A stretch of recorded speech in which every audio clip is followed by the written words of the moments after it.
Billy, it is the taste of Douglas County today.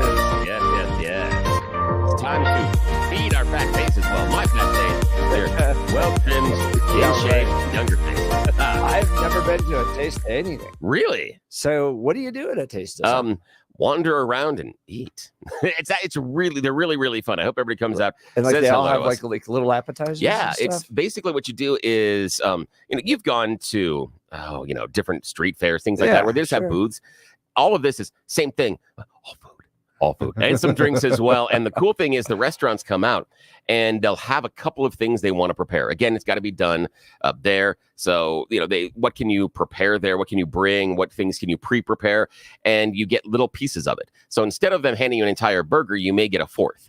And so it's a little tiny sample. What I like is if you're in the area, it's a great way to sample restaurants that you may not have visited in the neighborhood. Plus, you can eat for like nothing. So that's the thing is, so if you bought tickets, I mean, as Mike Boyle was just saying, it's like $10 if you buy them ahead of the time. I mean, they're $20 at the door. But even then, if you would go out to any one of these restaurants and sit down, you'd crack more than 20 easily. Oh, yeah. So that's what it is. You walk around and you sample. The really cool thing is, if you find something you like, you can go back. They don't cut you off.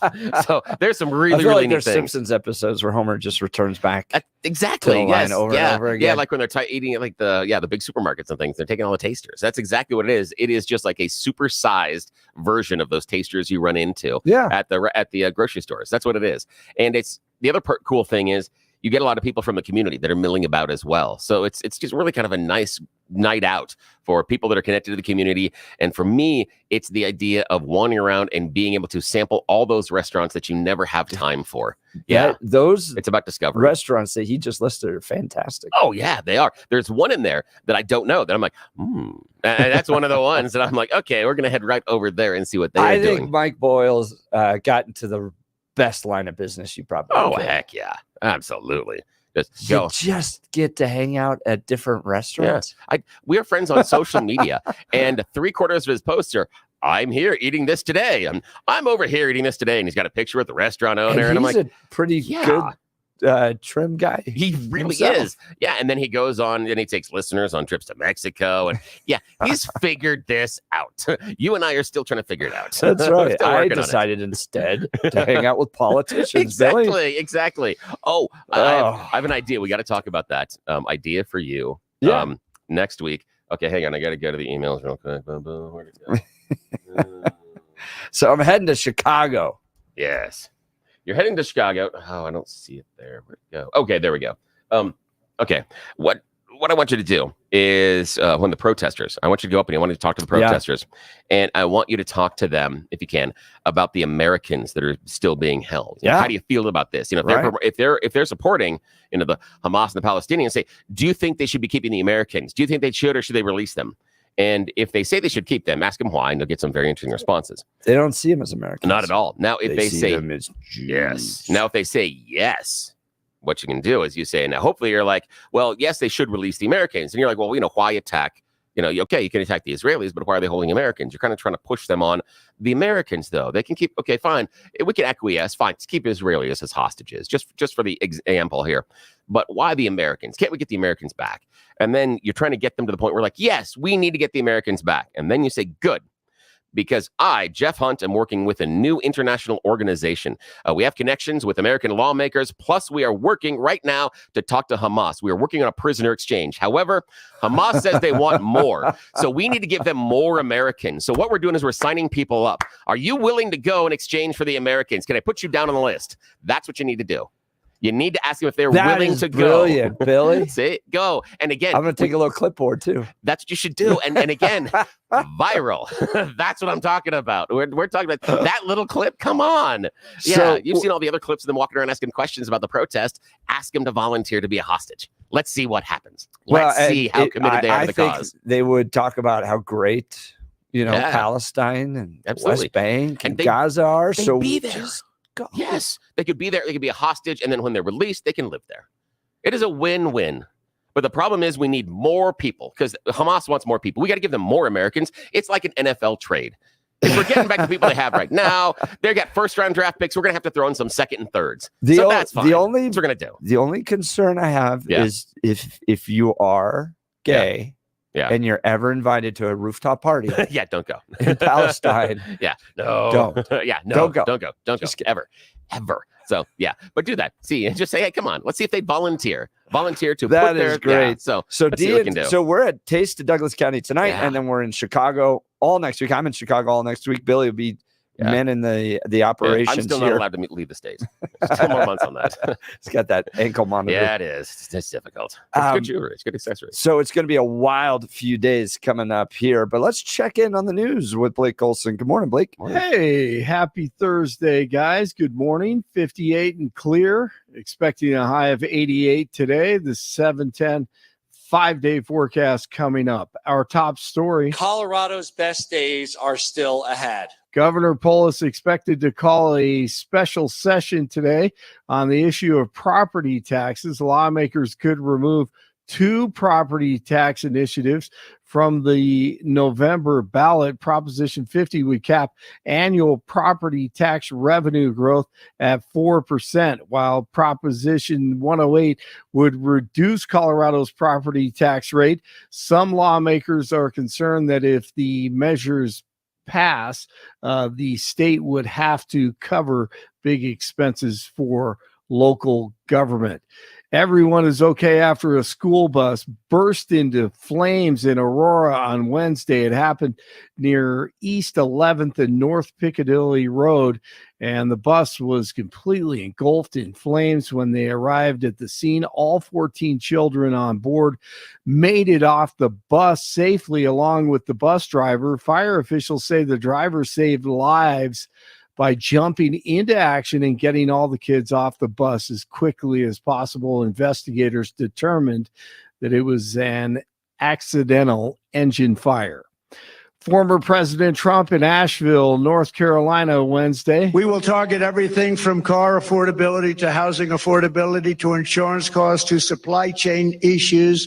We have the worst supply chain we've ever had in the history of the country. Drill, baby, drill. Just so you know, they stopped it, and it was terrible what they did. That's what caused the whole problem in the country, even with supply chains. I mean, it just caused a problem. And then they said, go back to the Trump plan. Now they're drilling. But the day after the election, if they win this election, the drilling stops. We intend to slash prices by half within 12 months, at a maximum 18 months. And if it doesn't work out, you'll say, oh, well, I voted for him. And he in a situation with insurance like it is right now, you can't get it no matter what you pay. But prices will come down. You just watch. They'll come down, and they'll come down fast, not only with insurance, with everything. Meanwhile, 525,600 minutes. Day 25 of Kamala Harris avoiding reporters. It's been nearly a month since she's answered any questions, yet the state-run media, like the New York Times, says that Harris's policies have shifted but still taking shape. She's flip-flopped on every single issue.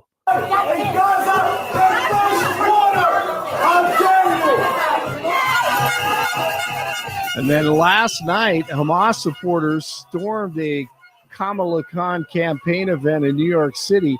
They set off smoke bombs at the restaurant. The incident happened in New York City after the mayor, Eric Adams, was seen at the event. Police were seen fighting off protesters and making mass arrests.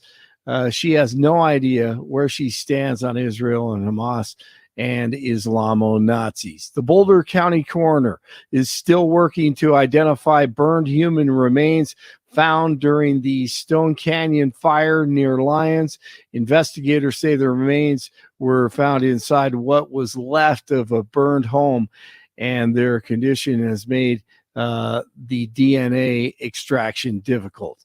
News brought to you by Lair Fireplace and Patio, Denver's premier source for everything fireplace, patio, and grills, locally owned and operated since 1954, online at lairfireplacepatio.com. The Diamondbacks beat the Rockies 11-4. Padres in town tonight at 6:40. Colorado State with their media day yesterday as they get ready for the CU Buffs in week 2.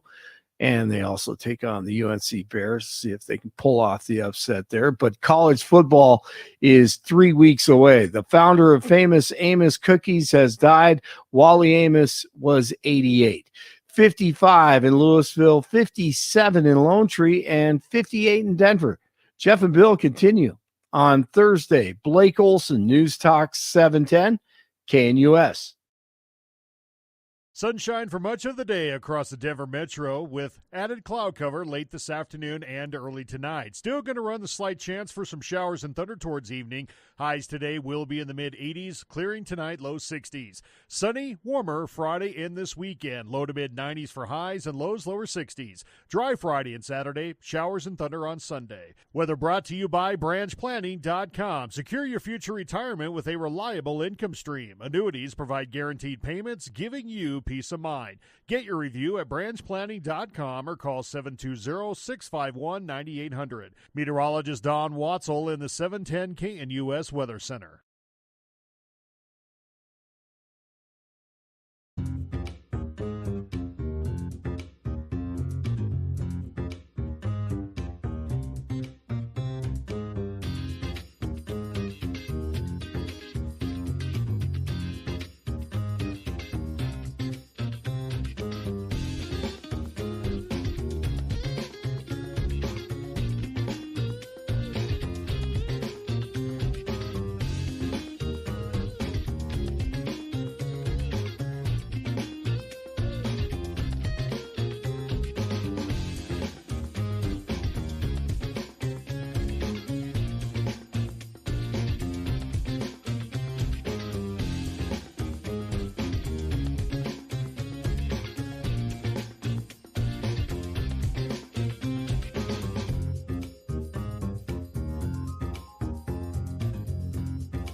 Well, Billy, it was kind of a wild day the other day at the Hunt House. We live on a little ranch. And did we get any of the audio from the... Oh, shoot. I did not. Oh, damn it. Hang on Nope, a sec it's here. fine. Give me a sec here. Tap dance for a sec. Give me a sec. I'm sorry. I had something else I was doing this morning. I apologize. Well, no. I just bring it up because I thought it was pretty bad, and then I saw, and then I saw the news. And it was bad. So I've been in 2 of these storms recently. I was in Lakewood a few years ago with that huge hailstorm that came through and just destroyed Colorado Mills Mall on the roof, and they had to close it for years and all that. And I still got the dings on my car from that storm, and you could hear it coming. It was like a curtain and a wall, and very similar hit 2 days ago out in Elbert County. And I was home at the time with the kids and all that stuff. There was so much water coming down our road. You could put a raft on it. No. And raft down it if you wanted to. That's crazy. And it has just wrecked my road. So I spent a good portion of yesterday trying to dig the dirt, because I live on a dirt road, from the bottom of my driveway and drive it back up to the top of my driveway and fill up some holes and stuff like that. And then I saw this, those little apps you get, then like news break apps, and it gives you news in your area. And it hit Elbert County pretty hard. And then I saw this on Fox 31. So if you can cue that up. Yeah. With a violent, fast-moving storm that has heavily damaged portions of property in Elbert County. The wind and rain in that storm was so intense that it washed out roadways and also down trees. Just look at all this damage out there. Yeah, see the drone video there. The National Weather Service now investigating to see if a tornado may have touched down. Fox 31's Vicente Arenas joining us now from the town of Elizabeth with more on the damage and the aftermath.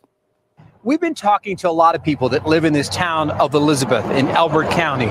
Some of them saying they were driving down the road and all of a sudden the weather began deteriorating fast. They were scrambling to figure out what to do next when the weather turned so bad. Sheets of rain, strong wind, a flag fighting to stay up right as the storm moved through.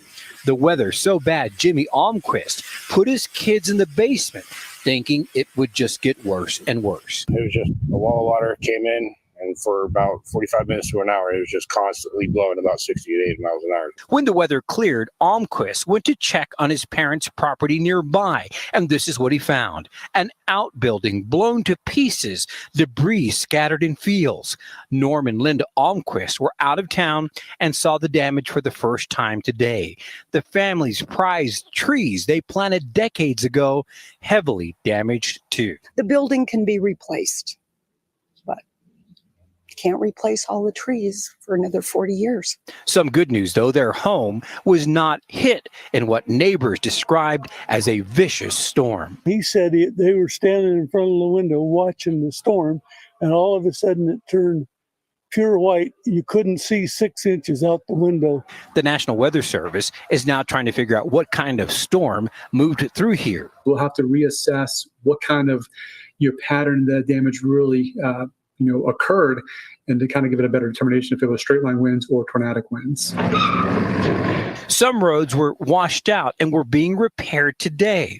All this not far from the Almquist home, where the cleanup will begin soon. The fire department here in Elizabeth tells us the good news is that no one was hurt and no rescues were needed.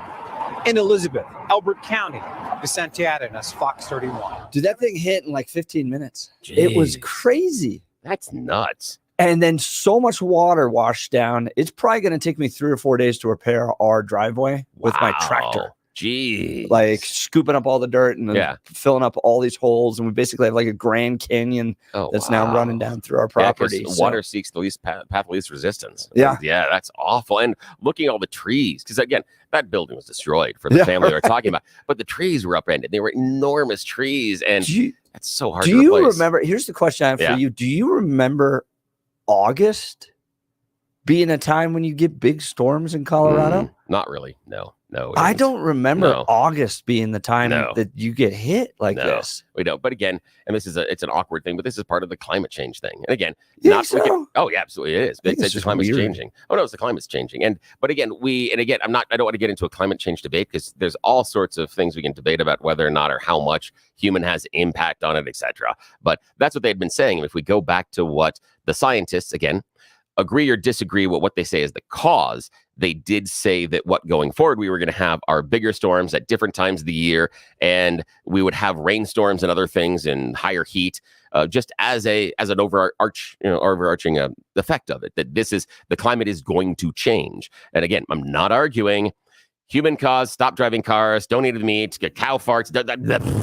Don't want to get into that. Just the idea of, yes, we're having storms at weird times because this is not the monsoon season for us, and especially not this heavy. The monsoon season is early for us in the spring. Normally we'll Yeah. get hit in the spring and that type of thing. Exactly. August. Yeah, August. And again, we've seen tornadoes all over the place. We've seen, heat all over the place and weird things. And this is just what's happening right now. I saw down near Pikes Peak, they got slammed by a tornado the other day. Yeah, which is crazy to think. Pikes Peak, tornadoes. Yeah, it was rare for Colorado ever to get by tornadoes. And now we get, a few more. And that's it. And again, I not just talking feel about like it causation, contributes but, to our public perception that we are just a bad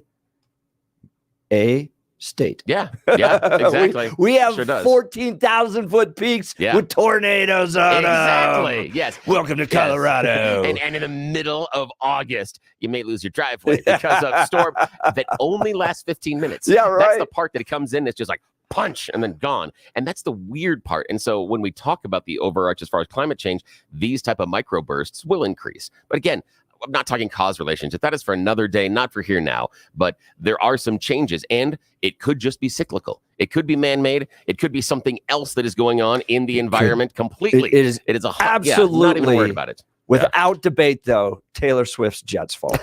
Absolutely, it is. Absolutely. And so that is the funny part. I like the fact that you pointed out, the people that say, but the climate change, and wait, my Jets are right over there. Billy, worst storm you ever in? Oh, depends. It depends on what we're talking about, because I was here for the 82 blizzard. That's an awful storm. The blizzard that happened would have been 99, 2000, 2001, somewhere in there. That one that socked us in. 96 was the one where they couldn't get the Broncos out. Yeah, 96. That's the one I'm thinking of. So 96. No, wait, hold on. It'd be a little earlier than that. 98. I was 6. No, I was just turned 16. I have to figure out. I got stuck. 97-ish. I got stuck downtown. The other one was, I remember there is a time when we talk tornadoes, there was a tornado warning in Denver, and it would have been, gosh, I've got to think, somewhere in the late 80s. Yeah. It would have been. And I remember we were at my grandmother's house with my cousin, and she didn't have a basement. And we were in the path of the tornado. So we went next door, and the next door neighbor had a basement, and I didn't know what a snooker table was. I learned what a snooker table was that afternoon. So he turned on the radio. The neighbor was with us, and he taught me how to play snooker. So as a kid, that was a really neat thing. I don't know what that is. It's basically a really tiny pool table, and it has some other things on it. with the little bumpers. Yeah, the bumpers on it. Yeah. So I had no idea. I'm like, what is this? Because I'd seen pool tables before, but this was different. So that's one reason that storm is kind of like seared into my mind. There was another one where I was at work, and this thing cost thousands and thousands of dollars of damage, but it was like this, a quick moving storm that dropped hail that was a little bit smaller than golf ball size. And I was at work. I was working at DU at the time, working at summer camp, and it just ran through. And I remember us having emergency procedures to get the kids released from camp because of the storm. Yeah. So yeah, those are probably. What about your worst one? Well, yeah, those two are the ones that kind of come to mind recently. But obviously, those blizzard ones are. The one that I always found interesting was the one that drove the Platte to flood in the 60s that resulted in the creation of Chatfield Reservoir. Yeah. All right. So they built Chatfield for a reason. And it was because Plum Lake, I think, or Plum Creek. Plum Creek was ran up where Chatfield used to be. And then there was like this crazy storm that just dumped a ton of water really quickly. And then it flowed down Plum Creek into the Platte. And then that went all the way through the city of Denver and wrecked it. Yeah. I mean, just destroyed homes and killed people and all that stuff. And so as a result, they built Chatfield. Yeah. So if you look at the city of Denver now, it's basically surrounded by reservoirs. Yeah, it is. And it's the point being, we're going to protect the city so that we can actually control the release. Out of it. You're never going to have that type of mass flooding coming down the Platte anymore. So yeah, we just have mass flooding of immigrants and so on.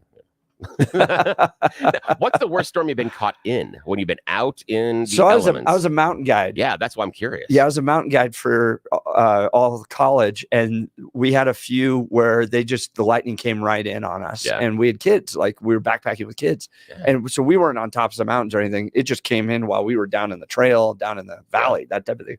But what you got to do, what you're trained to do, is spread everybody out. Yep.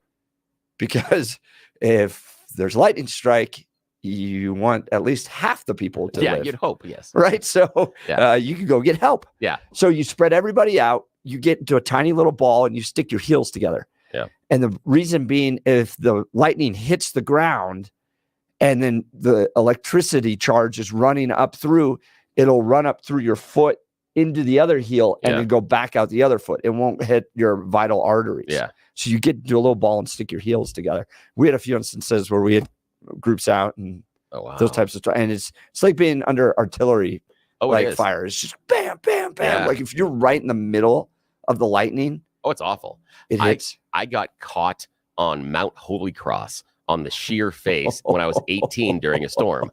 We were out hiking, a bunch of people, and we're going up. We're like, let's do the hard side. Okay, let's do this. Okay. But were we prepared? No, that we're stupid and young. We get part of the way up on the sheer face, and a storm moves in quickly. Oof. And it gets ugly real fast. And we are trying to navigate down while it starts raining on us. We get about 2/3 of the way down, and that's when the lightning starts. And it was like, okay, you can't, there's nowhere to huddle or to hide. And so that was a part where we were like, okay, that was a real reality check for things that we did later on that summer. Yeah, that was the one. And I remember the guy whose idea it was, and he was older than us. He was probably 31 at the time, because there was a group of us doing it. And he comes down, he's like, I'm so sorry. I'm like, we agreed. I'm so sorry. He goes, that was dumb. We should not have done that. Like, it was sunny when we started again. It was the typical Colorado mistake. Looks fine. What could possibly change? This is going to be the weather. Out of nowhere. Yeah, exactly. This ain't San Diego. We're getting lots of text messages here. Early 80s tornado in Thornton. Yep. That was one of them. The Big Thompson flooding 10 years ago. Yeah. Forgot about that. That's a huge that one. destroyed a lot. Yeah.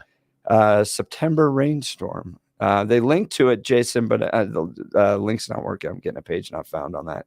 But give us a call or text us. Yeah. Because that was a wild day 2 days ago. It just kind of came in. It was like a curtain. You could watch it. Came in, hammered us for 15 minutes, then came through and created a ton of damage. And Bill, I will get a little controversial here. Ooh, excellent. I like this. I am not a believer after living through all that type of stuff. I'm not sure I believe in like slow erosions. I think that they're like big things like the Grand Canyon were probably created in like massive floods. I'm not so sure I get into the like slow erosion thing. I'm not sure. I'm gonna grab the phone. I'm not sure because the erosion is different in soil versus rock. Yeah. And when you have to get through what is mostly igneous and sedimentary rock inside of Grand Canyon, that's tougher. It takes a lot of time to get through. More sedimentary and metamorphic rock. It's mostly metamorphic rock, not igneous. It's not volcanic. So it's mostly metamorphic, and that's harder. There's an argument out there that some of the bigger, things that happened in our world are the result of not billions and billions and billions of years of erosion, but more kind of like big moments, like maybe Noah's flood. I don't know. Feel free to give me a call, 303-696-1971. 303-696-1971. Jason sent in the text. Oh, yeah. The 2013 flood. This was, 9 people were killed. That was a big one. 2013. Wow. Thanks for sharing that with us. Feel free to give us a call or text us on 710 KNUS. What's that, Billy? Oh, we have Rob. Rob in Denver. Rob, I'll get to you in just a second. I want to talk to you about Dan Kaplis and my friend at Dan Kaplis Law. Look, I've known Dan for well over a decade. Dan is pro-life, pro-family, pro-America. Dan suggests that you should choose a lawyer who shares your values because who you choose to represent you in an injury case says a lot about you to everyone involved in the case. Dan is the son of a police officer. He's a former seminarian who's dedicated the last 40 years of his life to helping people who are hurt in serious motor vehicle crashes. Dan is believed to be the only lawyer in Colorado history to win 5 straight multi-million-dollar verdicts in Colorado crash cases. Dan is believed to have won the largest truck crash verdict in Colorado history. He's right there on the values. He's a winner in the courtroom. He's so trusted that Dan Kaplis Law is the official law firm partner of the Denver Nuggets and the Colorado Avalanche. He's a serious firm for serious cases, but Dan is not just reserved for the rich and wealthy. Dan accepts righteous injury cases on a percentage fee basis so that he can represent good people from all walks of life without regard to ability to pay. If you need Dan's help, give him a call. Even if you're not hurt right now, Put his phone number in your phone, 303-770-5551. That's 303-770-5551, or hit dancaplisLaw.com. That's Dan, CAPLIS law.com. Elbert County and Elizabeth hammered by a wild storm that created a lot of damage in about 15 minutes. Have you ever had to live through something like that? Give me a call. Rob, you'll be up next. You're listening to the Jeff and Bill Show. News Talk 710 KNUS.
Welcome back to the Jeff and Bill Show. So 2 days ago, we were at home and like out of nowhere, hail, wind. It was like a curtain of water and crazy storms came through, created a lot of damage out there in Elizabeth and Elbert County where we live. Fox 31 was out there covering that yesterday, but just raised a question in my mind because I'm going to spend the next 3 or 4 days repairing our driveway. But have you had to live through something that crazy, that quick? Lots of text messages.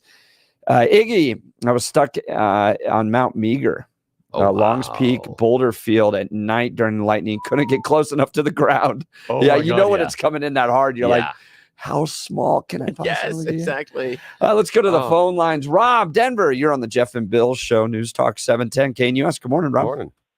Good morning, gentlemen. How are you doing? Good. How are you? Can't complain. Hey, I can relate to 2 points you made in the first segment. One, the flood of 65 on the Platte. Yeah. And then the having to disperse and crouch during lightning. Flood of 65. I grew up in Littleton, about 5 miles north of where Chatfield Dam is now. And my father was a veterinarian. And he was a veterinarian at Centennial Racetrack, which used to be a horse racing track right off of Santa Fe and Bowles, just north of there. And with the flood coming, we had 5 acres, and he put out an open call for people to haul their horses up to us because we were up on the high ground west of the river. And we had over 350 head of horses on. Oh my goodness, Rob. That's crazy. That's wonderful your dad did that. Wow. And I can remember my dad, I was like 4 years old at the time. My dad took me down to kind of the edge of the hill, and we could oversee the Platte Valley there where it was flooded. Oh no, Rob, break it up a little bit. Yeah. I can remember seeing trailer homes from Woolhurst Trailer Park down the river. Oh my gosh, just floating away. That's crazy. What was that like? What was that like as a kid? I mean, looking at all of that water, what was going through your mind being that young and watching that?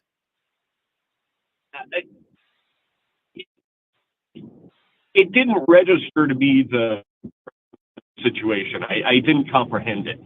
Yeah. But my sister was unbelievably mad at me because I took our cat and put it in the dryer because I didn't want it to get wet. You were a problem solver. She should not have been mad at you. You were solving problems, my friend. Free your mind, your butt will follow, you know? Exactly. Oh, my goodness. Now, tell me about the hiking and when you guys were caught in the lot. Where were you and what was going on? How old were you? Who were you with? Okay. So after high school, I was working with Job Corps, the Young Adult Conservation Corps. And it was a job program to give young kids a decent shot at a good reference, you know, to enter the working world. And I worked for the Forest Service in the Pike National Forest. And we worked down by Devil's Head, Indian Creek, Rampart Range, Bailey, Kenosha Pass, anywhere throughout the Pike National Forest along the Front Range here. And we were doing a lot of timber stand improvement and tree planting down in the area of Cheeseman Reservoir, Goose Creek, Deckers, Devil's Head, down, you know, south and west of Metro Denver. Yeah. And we would get thunderstorms roll through just about every afternoon at 1 o'clock. You could almost set your clock by them or your watch by them. Yep. And what we would have to do is take all of our implements, you know, chainsaws, Pulaskis, McLeods, axes, whatever, shovels, put on a high ground, like on a ridge line, and we would have to go into the low ground and like a gully, something like that, and we'd have to disperse 20 feet apart, and you would squat on the balls of your feet with your arms extended out on your knees. The theory being if lightning hit you it would pass through your shoulders and out and not go through your entire body. Thankfully, none of us ever had to put that theory to the test, but saw some just incredible thunderstorms, lightning storms, and to this day, I still love a rockin' thunderstorm. I mean, I've seen lightning hit a tree 75 feet away from me and just literally explode the bark completely off the tree. It hit where our tools were one time and actually fused a brush hook and a chainsaw together. No way. It just wow. Just plasma welded it. Wow, Rob, that is amazing, and I really appreciate the call. I'm looking up now some of the data around the Platte River.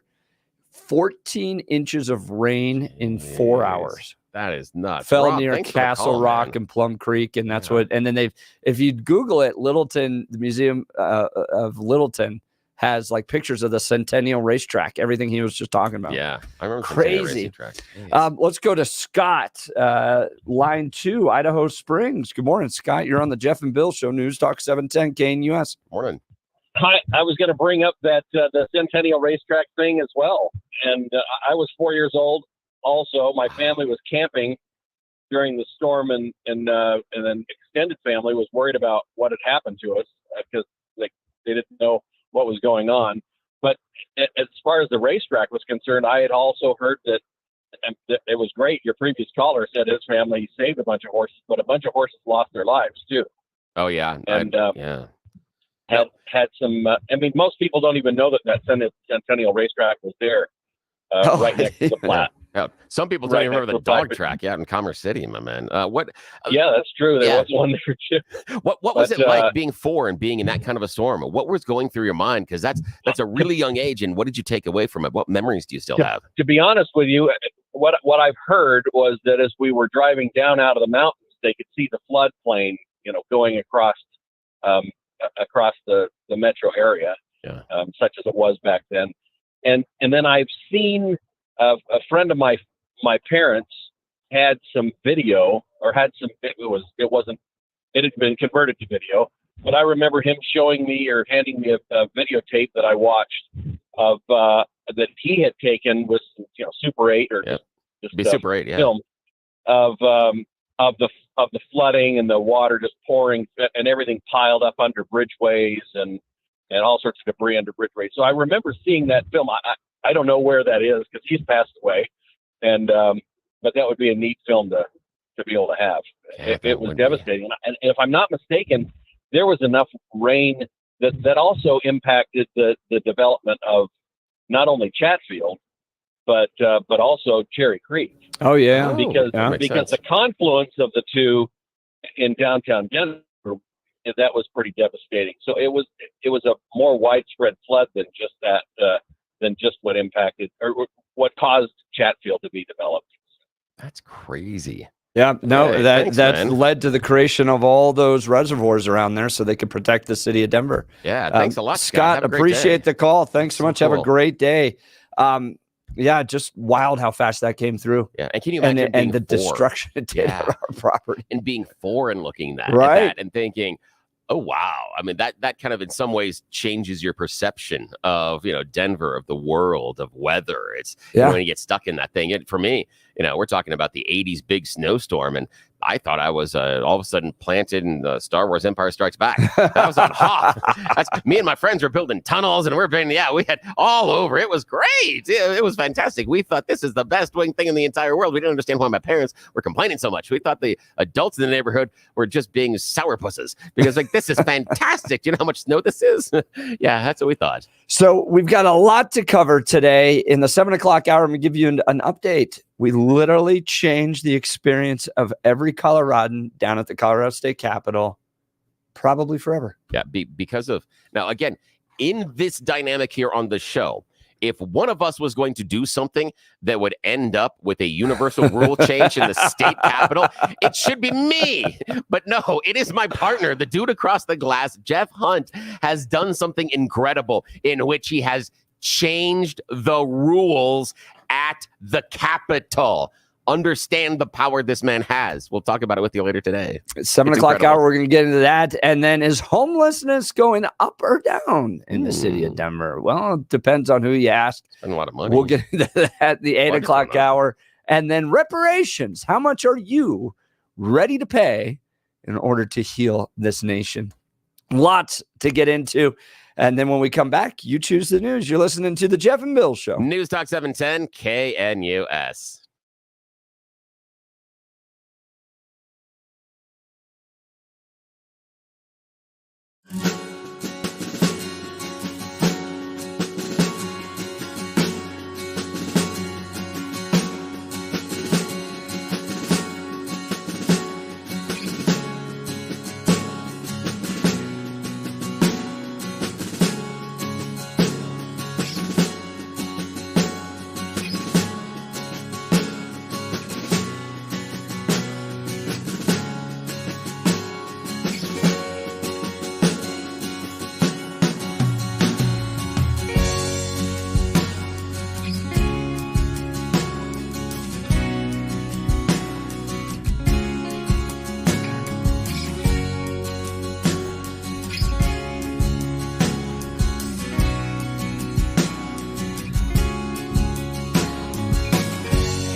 All right, Billy, you got to give the audience what they want.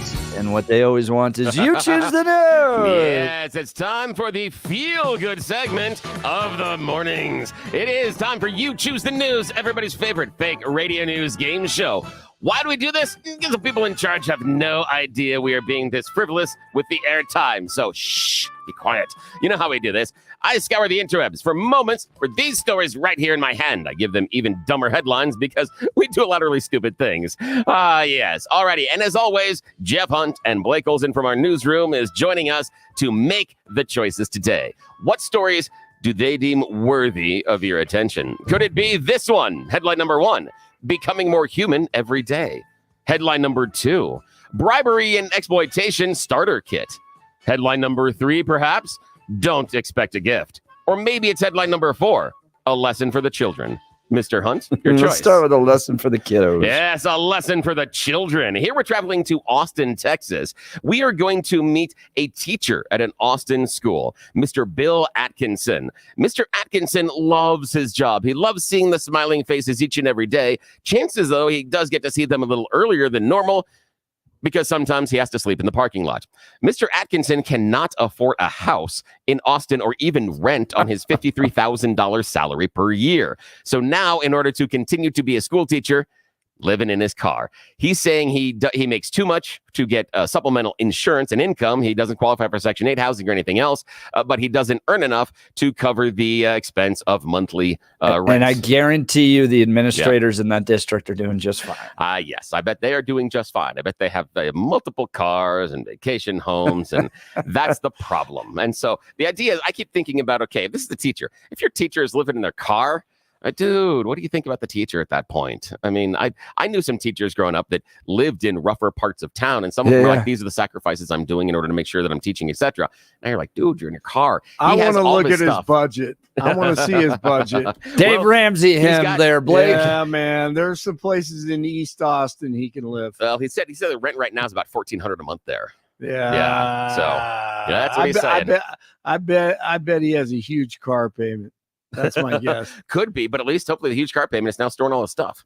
Yeah, so, there we go. Point. Yeah, all right, interesting. And Blake, becoming more human every day, bribery and exploitation starter kit, or don't expect a gift? Let's go with the becoming more human every day. Becoming human more every day. This is in San Francisco. The Waymo driverless cars are becoming more and more human every day, especially when they're waiting.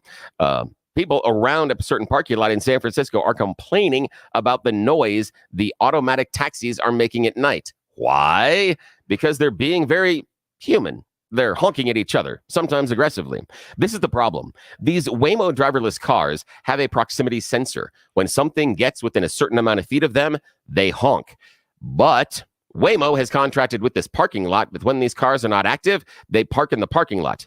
Sometimes close to each other, sometimes setting off the proximity sensor over and over and over and over and over. You get the point.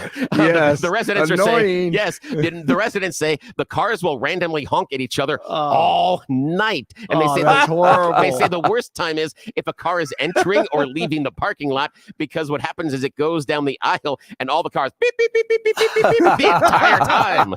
That's horrible. Awesome. Yeah, but again. That is right out of that movie, iRobot. You remember they all kind of live together in their little enclaves? Exactly. And again, the cars, stuck together, not moving very well, and everybody honks at each other. Again, very, very human. They're becoming more human all the time. All right, our final choice this morning, Mr. Hunt, bribery and exploitation starter kit, or don't expect a gift? Don't expect a gift. Yeah, don't expect a gift. That's what some of the guests of a brand new high quality New York wedding are saying. According to the Not deputy editor, Esther Lee, she's saying right now there's a new trend happening in weddings.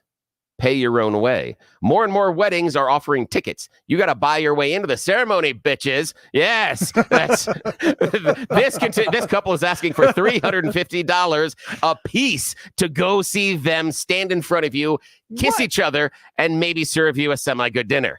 Yes, I know. This is getting ridiculous. Here's the thing. Back in the day, Blake and I are old men. Back in the day, your wedding gift was supposed to basically cover the cost of whatever the ceremony and everything else. What would cost for you guys? That's it. Now they're charging you I'm sorry, you give me a ticket to the wedding?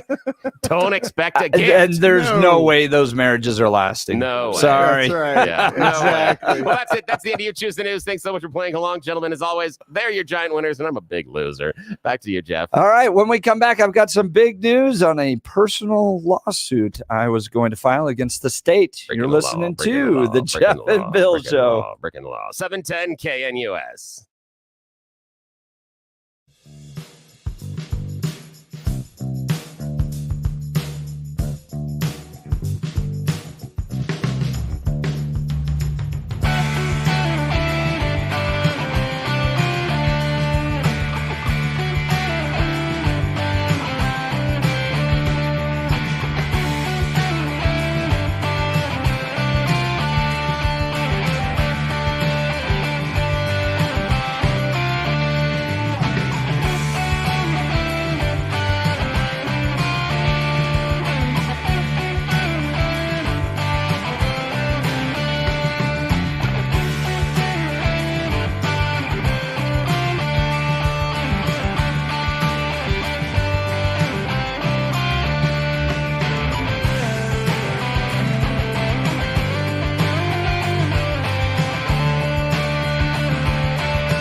It is 7 a.m. in the Mile High City on this Thursday, August 15th. Good morning, Denver, Colorado. You've tuned into the Jeff and Bill Show on 710 KNUS. I'm your co-host, Jeff Hunt, along with Bill Thorpe, bringing you the freshest insights and hottest takes from the right, left, and center. It's a beautiful day in the greatest country in history, and we're gearing up for a whole another hour of engaging discussions, critical analysis, and most importantly, your calls and texts, because this is where Denver's voice is heard loud and clear. So get another cup of coffee brewing, Denver, and let's dive into the issues that matter most to you right here, right now. Coming up after the news on with Blake Olson.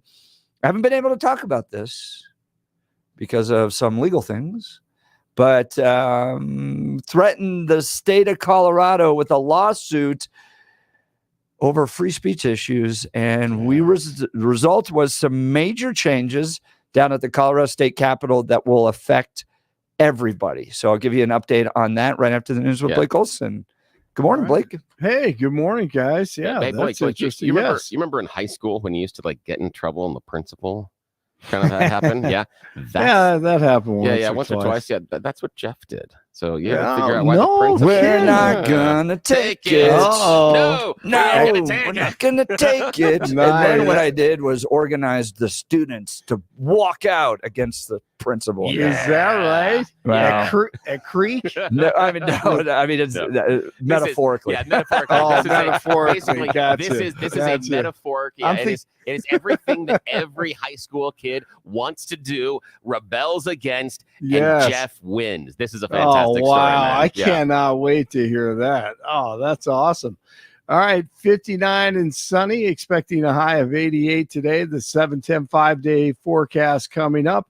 Our top story. Colorado's best days are still ahead. Governor Polis expected to call a special session on the issue of property taxes today. Lawmakers could remove 2 property tax initiatives from the November ballot. Proposition 50 would cap annual property tax revenue growth at 4%, while Proposition 108 would reduce Colorado's property tax rate. Some lawmakers are concerned that if the measures pass, the state would have to cover large expenses for local government. We intend to slash prices by half within 12 months, at a maximum 18 months. And if it doesn't work out, you'll say, oh, well, I voted for him.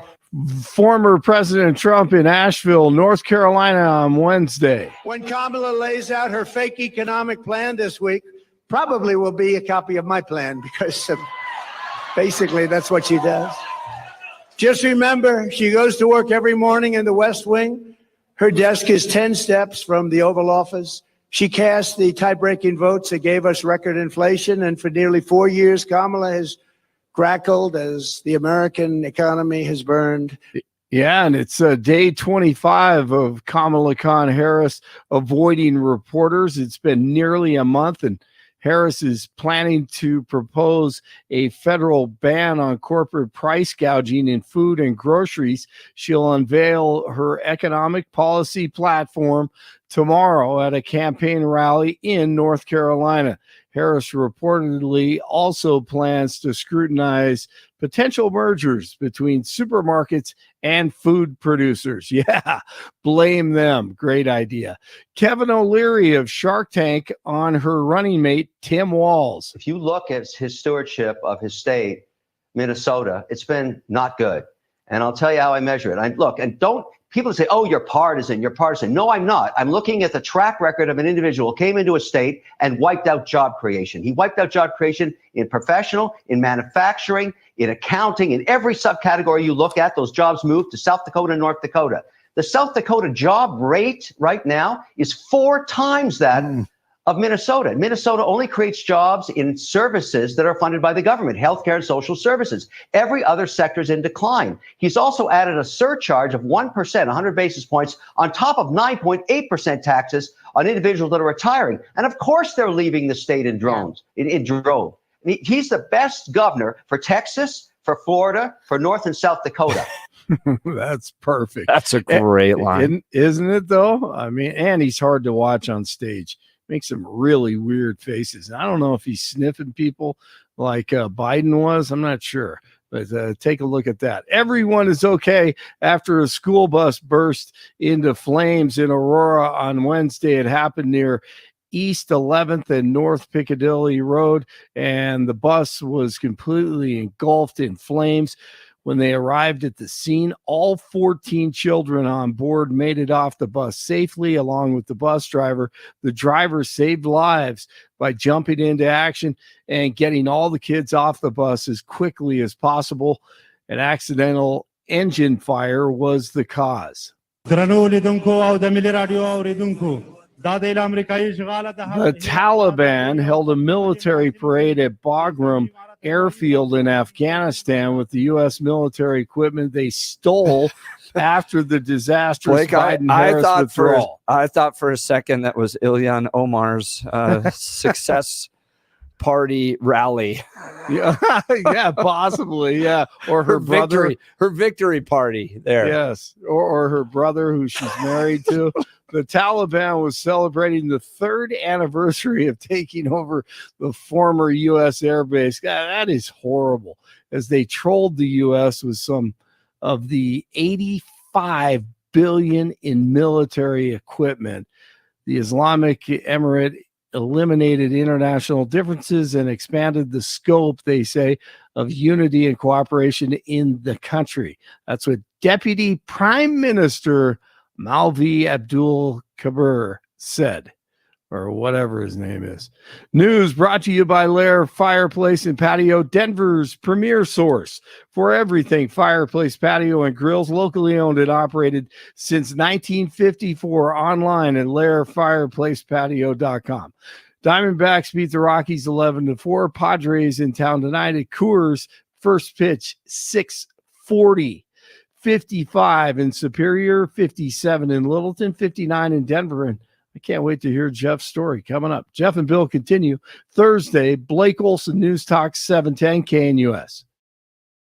Sunshine for much of the day across the Denver Metro with added cloud cover late this afternoon and early tonight. Still going to run the slight chance for some showers and thunder towards evening. Highs today will be in the mid-80s, clearing tonight, low 60s. Sunny, warmer Friday and this weekend. Low to mid-90s for highs and lows lower 60s. Dry Friday and Saturday, showers and thunder on Sunday. Weather brought to you by branchplanning.com. Secure your future retirement with a reliable income stream. Annuities provide guaranteed payments, giving you peace of mind. Get your review at branchplanning.com or call 720-651-9800. Meteorologist Don Watzel in the 710 KNUS Weather Center.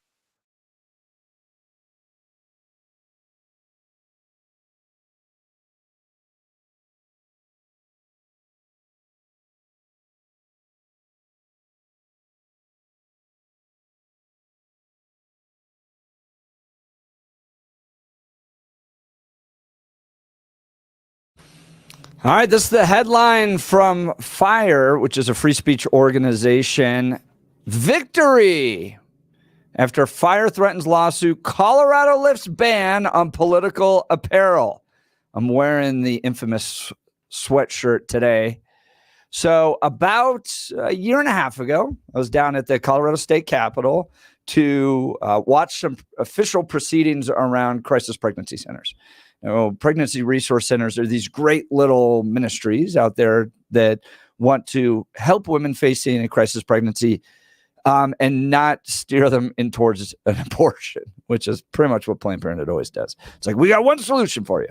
But these pregnancy resource centers provide lots of options, whether it's financial support, material support if you want to keep the child, or if you don't, here's some adoption options for you. So was down there to support them because Phil Weiser and the progressives, the Colorado State Capitol, were like, this is a real threat to Colorado. Yeah, we're not going to arrest you if you steal a car, but if you're running a pregnancy resource center, you're committing fraud because you're saying you want to help women, but you don't provide abortion, so you're not really helping them. That was literally the logic that was behind the attacks that were taking place down there. So they were running a series of bills. So I go down there to watch the proceedings and support them. And I'm wearing the same sweatshirt I'm wearing right now, because at the time I was running the Centennial Institute at Colorado Christian University, which is their public policy think tank. And I had encouraged the university to embrace the moniker Pro-Life U. Yep. And so for the listeners, what does the shirt say? What is the says sweatshirt Pro-Life say? U. Yep. Colorado Christian University. And this was the prototype of a sweatshirt that they ended up selling at the bookstore. Nice. But I created this and I went on and I actually Googled Animal House Jim Belushi college sweatshirt font.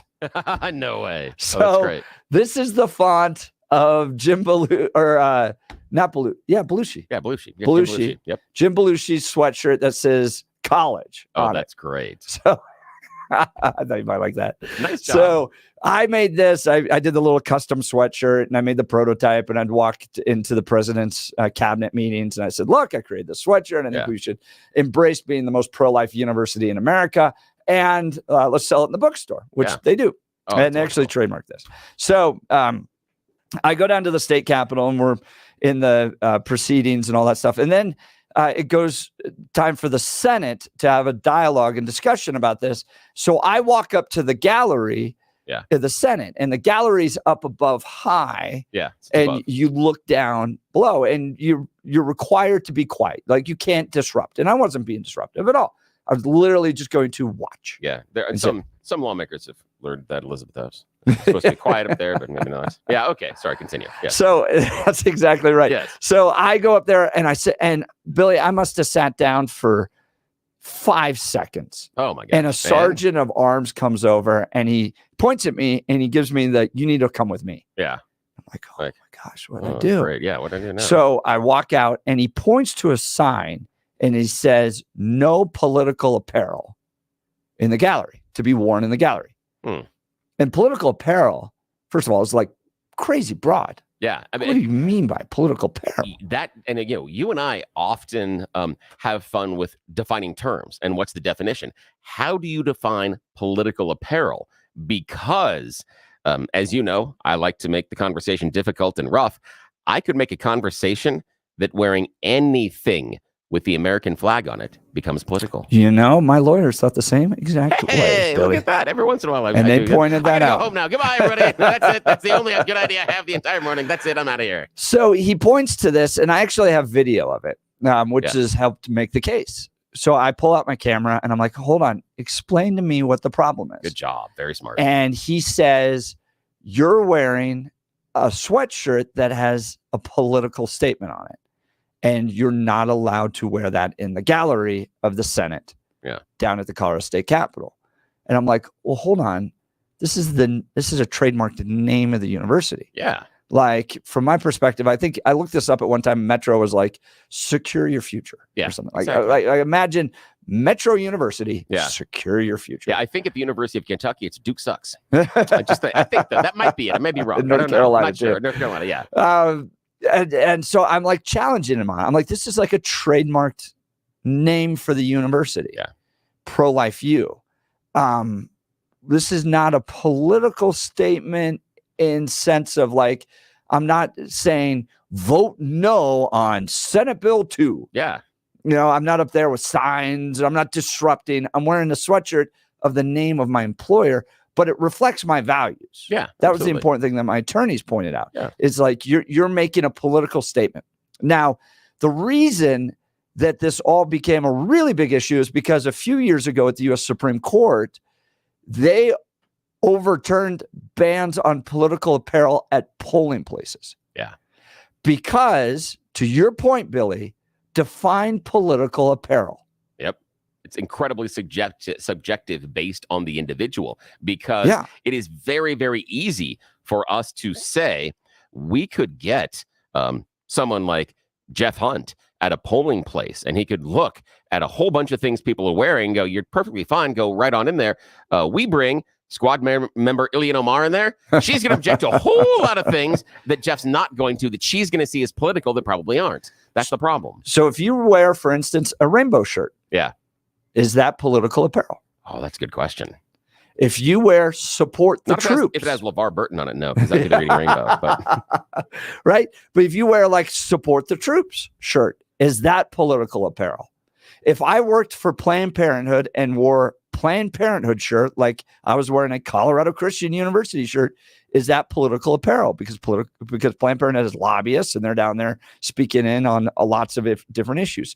So, the sergeant of arms told me I either had to take off my sweatshirt or I had to leave the premises. And I refused to take off my sweatshirt, so I stood outside. Yeah. And so what my just right there, as we're telling the story, this is the point in the story. Okay, our listeners, this is the divergent point in the story. You had those like twist a plot books and choose your own adventure type books when you were a kid. This is the point in the story where Jeff takes the right path and everything ends up fantastically. Where if Bill is standing there, this is where things go wrong.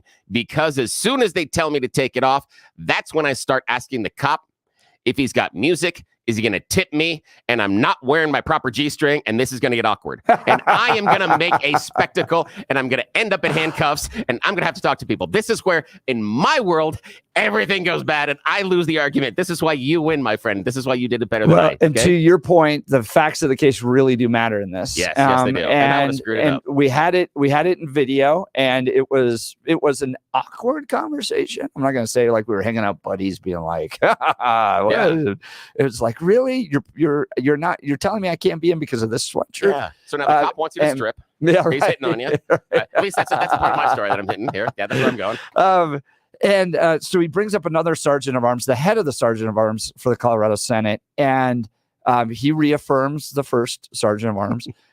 Yes, I do want to see this man naked. Sorry. I'm horrible. And so I am just not allowed to be in there. Oh, I was prevented from watching essentially the people's work take place People you're paying for. I was wearing a sweatshirt. And so I tweet about this. I'm like, you'll never guess what just happened. I was kicked out, all that stuff. And Dan Kaplis. Hey. Dan Kaplis messages me and says, Jeff, this is a dead dog case. Nice. Which means a dead dog can win this case. Yep. You need to continue to pursue it. And at about the same time, FIRE, which is this free speech organization, and they do free speech work on college campuses all over. So, and they represent everybody. Yeah. So you could be PETA. Yeah. They'll represent you. You could be a little college Republican group at, I think one recently was a Clovis Community College, represented them. They are free speech purists. Yeah. That's all they do. So they contacted me on Twitter. They said, we heard about the case. Can we talk about it? Yeah. Which then set us on a long journey, because what matters in these cases is the fact pattern. Really does. Like, did you yell at the sergeant of arms? Are we going to, end up with video of you throwing stuff and all that stuff? No, it was a respectful conversation. I quietly left, all that stuff. And then they spent a year looking at the policies down at the state capitol and analyzing the fact pattern, looking at my background, all that stuff, and then deciding, we're going to take this case. And looking at previous behavior too, because what else has been allowed in that gallery? Yes. What else have people that walked was a up there? key part of this. Yeah. And it took 30 seconds to Google and see that Moms Demand Action, just right around the same time, we're all wearing sweatshirts and hanging out in the Senate gallery. Oh, imagine that. So part of the component of this, and Billy, to your point on this, you're picking it up, was not only was this a general free speech issue. Can the government tell you what you can wear or not wear based upon perceived political opinions at the state capitol? Do they have that? But the second part was fair and equal treatment of messages. Yeah. So did you have cases where you allowed people and then cases where you banned people? What was the reasoning? Did you have good reasoning? They didn't. That was part of the problem that the state Senate was put in. And so we sent a letter recently, probably in July. We sent the official letter. And the letter we sent to them, which I'll post online for you guys to see, was essentially change your rules or we will go all the way on this. Yeah. Which means we will sue you. And you're going to have to defend this and defend whether or not you treated everybody equal, or were there certain messages that you didn't allow. And then you're going to have to go before courts and courts and courts. And we will go all the way if we need to. Yeah. And the reason I wanted to do this was, Billy, there's an element you and I share of just kind of being classical liberals. Absolutely. Right. And classical liberals is, I believe in the fundamental principles of freedom. Yes. Even if I disagree with your message. Yes. I believe you have the right to be able to talk about it. I will fervently defend your right to piss me off. 110% every day of the week. Absolutely. Yes. Yes. Yes. Yes. Yes. So that's the reason we did it. Is we're like, this is not right, and Fire, to their credit, took the lead on this. They are a great organization. I loved working with their attorneys, and I didn't have to do much other than be willing to. Jeff, are you willing to go as far as it takes on Here's this? the thing. The hard work that you did was how you handled the situation. And that's the difference between you and me. I would have probably made this much more complicated and then be like, oh, this is going to get a little tough. You did exactly what you needed to up front on things like grabbing the video, remaining respectful, asking the right questions, and then just leaving, because that's not a fight to have that day. That's right. Don't have that fight there. This is something you can deal with later. Because of the hard work you did and the remarkable self-control. There are a lot of people, myself included, that would not act that way. So because of that, you were able to spike the football today on 710 KNUS. It's a big deal. Huge, so yesterday we announced, the attorneys contacted me and said that the state is changing their rules down at the Colorado State Capitol, both in the House and the Senate, where they will, and I guess apparently they've taken pictures that they've removed that sign. And they will no longer enforce, the Sergeant of Arms will no longer enforce bans on political apparel. Now, that's fantastic. Now, just question. I want to know, is there any mechanism that we could fundraise and get a placard put there at the same place the sign was and say, you are allowed to wear political apparel in the gallery, and then at the end, Jeff Hunt, and then put the date. That's right. That's what we should do. We really Courtesy should do. of a fellow Colorado. Yes, we should do that. We need to have that there. That would be cool. Yes. So it required a permission and agreement from the President of the Senate and the Speaker of the House, which are progressives, and I probably disagree with them on just about everything, but they agreed to this, which was awesome. And to their credit, thank you. Yeah, I appreciate you doing this. So what does this mean? Can you wear a Speedo into the gallery? Probably not. Oh, crap. Sorry, Billy. Darn. There goes my next time. Yeah, you need to at least be properly dressed when you go there. Now, can you take signs and yell and disrupt the proceedings? Maybe like a certain Palestinian lawmaker, supporting lawmaker did recently. Yes. Elizabeth Epps. No, you cannot.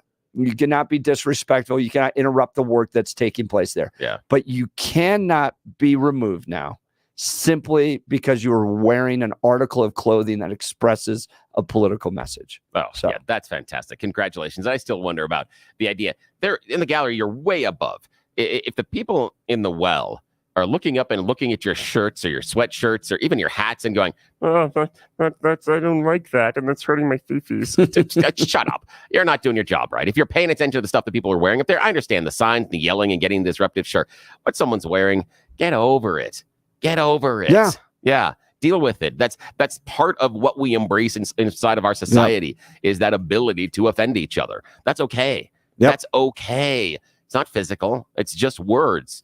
Again, sticks and stones. Come on. That's exactly stop being right. So offended by simple words. Here are some comments that came from my attorneys there. Jeff should have been allowed to express his opinions in a non-disruptive manner, but the rule was overbroad and gave officials too much leeway to arbitrarily enforce the bans, said fire attorney Josh Bleish.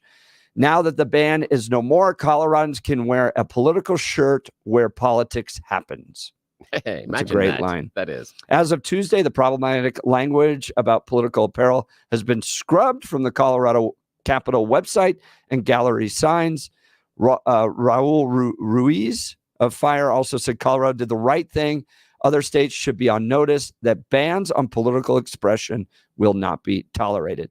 The organization is the Foundation for Individual Rights and Expression. Fire, they're a nonpartisan, nonprofit organization dedicated to defending and sustaining the individual rights of all Americans to free speech and free thought, the most essential qualities of liberty. Fire educates Americans about the importance of these inalienable rights, promotes a culture of respect for these rights, and provides a means to preserve them. Their website is thefire.org. thefire.org. So here's where I just want to wrap on this real quick. Yeah. And we'll get to calls and text messages. And thanks so much for all the compliments. I really appreciate it. Billy, this started for me when I was this type of political engagement started with me on curfew. Yes, when I got you were popped kid. for a curfew law. And it just didn't make sense to me that a kid, simply because he was under the age of 18, right? And I think I was like 13 at the time, riding my bike from my friend's house home after like 10 o'clock. So it was like 10:30 or 11 o'clock. And this was Cherry Hills, right? Yeah, It's about as safe as it gets. So I'm just riding home and I get popped. And you were obviously a danger. Right, to right. the community at that point, yes. And it didn't make sense to me that in the land of the free, you were restricted from movement and being out in public spaces simply because of your age at a certain point. And so I got my little pocket constitution. Actually, it was the constitution in the back of my textbook, and went to the Cherry Hills City Council and I argued for it. And to their credit, they listened to me. Wow. And like talked about it. Now they didn't change anything, but but they didn't be like, ha ha, kid, get out of here. What are you doing? Yeah. They sat there and actually listened. And I've always appreciated that. And so right now you've got a kid somewhere in some school or just some season of life that doesn't like something that's happened to them. Like there's just something that doesn't sit right with them. They're like, this is, whether it's maybe you want to start a club at school, and the school's like, no, we don't do political clubs or something like that. Or you want to start a Turning Point club, or you wanted to put up a poster and you're being restricted.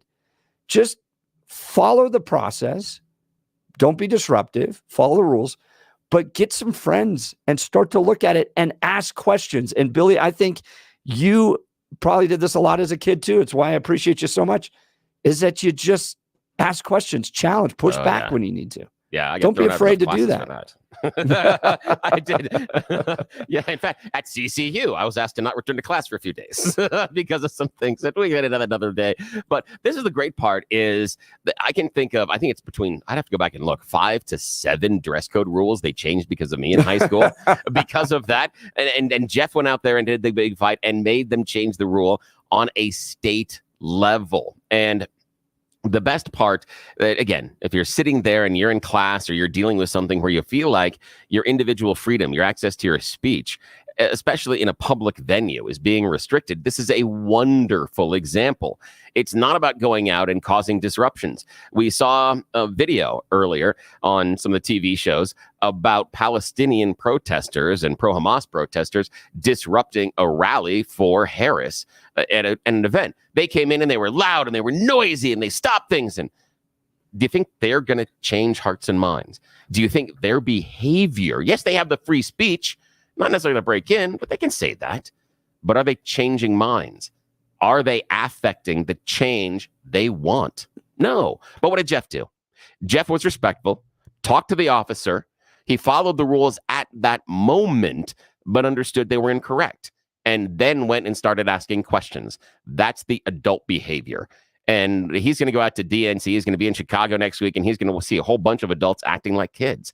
And Jeff's going to respect their free speech and what they have the ability to do, but he's not going to respect them infringing on individual rights. If Jeff would have gotten up and thrown chairs and started being angry and things like that, that's an entirely different case because of his response and the danger that he created. And they would say, well, he obviously created a danger inside the gallery. He didn't.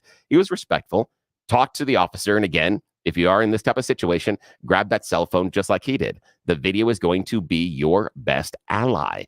And he was respectful, listened to the rule, said, okay, that's the rule today. Now let's go change it. That's why this guy's special. Well, I appreciate that, Billy. And thank you again to FIRE, their great partnership. Brilliant, brilliant. The letter that they sent, which I'll post so you can see it, to the state capitol, had tremendous amount of case law and made those types of arguments to defend our rights. And bottom line, you're more free today in the state of Colorado to do what you want down at the state capitol, to represent your values and not have to leave just because you're wearing an apparel that reflects your political values. What other talk show in Denver, what other radio show in Denver has expanded your constitutional rights in the previous 12 months, previous 3 years? Who's done that? See, that's why we're different. 710 KNUS. We're going to take the fight. Yes. More than just radio. Natalie, we're going to get to you in just a second. I want to talk to you all about QC Kinetics and my friends making a difference over there in removing arthritis, pain, and joint pain. Pain from arthritis is just awful. It's bone on bone, constant pain. It robs you of so much of what you love to do. But there are effective ways to deal with that pain. And I'm not talking about drugs or surgery. Listen, there are exciting new cellular therapies that can get you lasting relief. And the place to go, QC Kinetics. QC Kinetics uses cutting-edge treatments that accelerate your own body's healing properties, revitalizing your joints so you can move again. If you're living with chronic pain from arthritis or injury, you need to know that steroids and surgery and pain pills are no longer your only option. Learn how QC Kinetics can use advanced regenerative medicine to treat the pain, enhance your joints, restore your mobility, and give you long-term relief with no downtime. The local medical professionals at QC Kinetics are ready to help you get your life back with regenerative, restorative cellular treatments for your achy joints. This is the future of medicine. For a free consultation, call 303-900-8986. That's 303-900-8986 with locations in Aurora, Superior, Colorado Springs, and Highlands Ranch. You can also visit them online at qckinetics.com. That's qckinetics.com.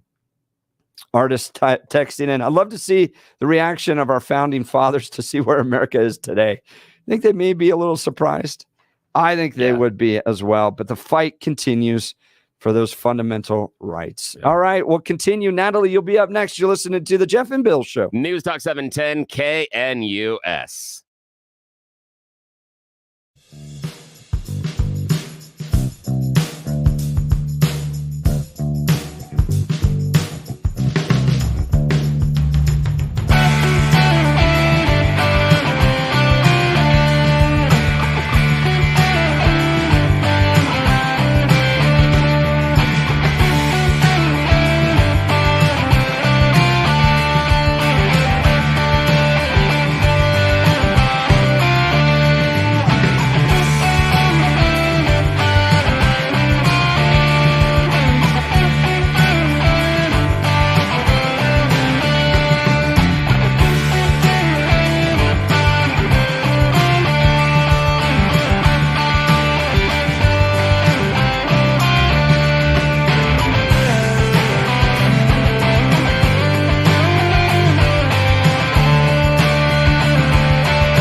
Welcome back to the Jeff and Bill Show, 7:39 on this Thursday, August 15th, celebrating victory, spiking the football a little bit for all you Coloradans out there.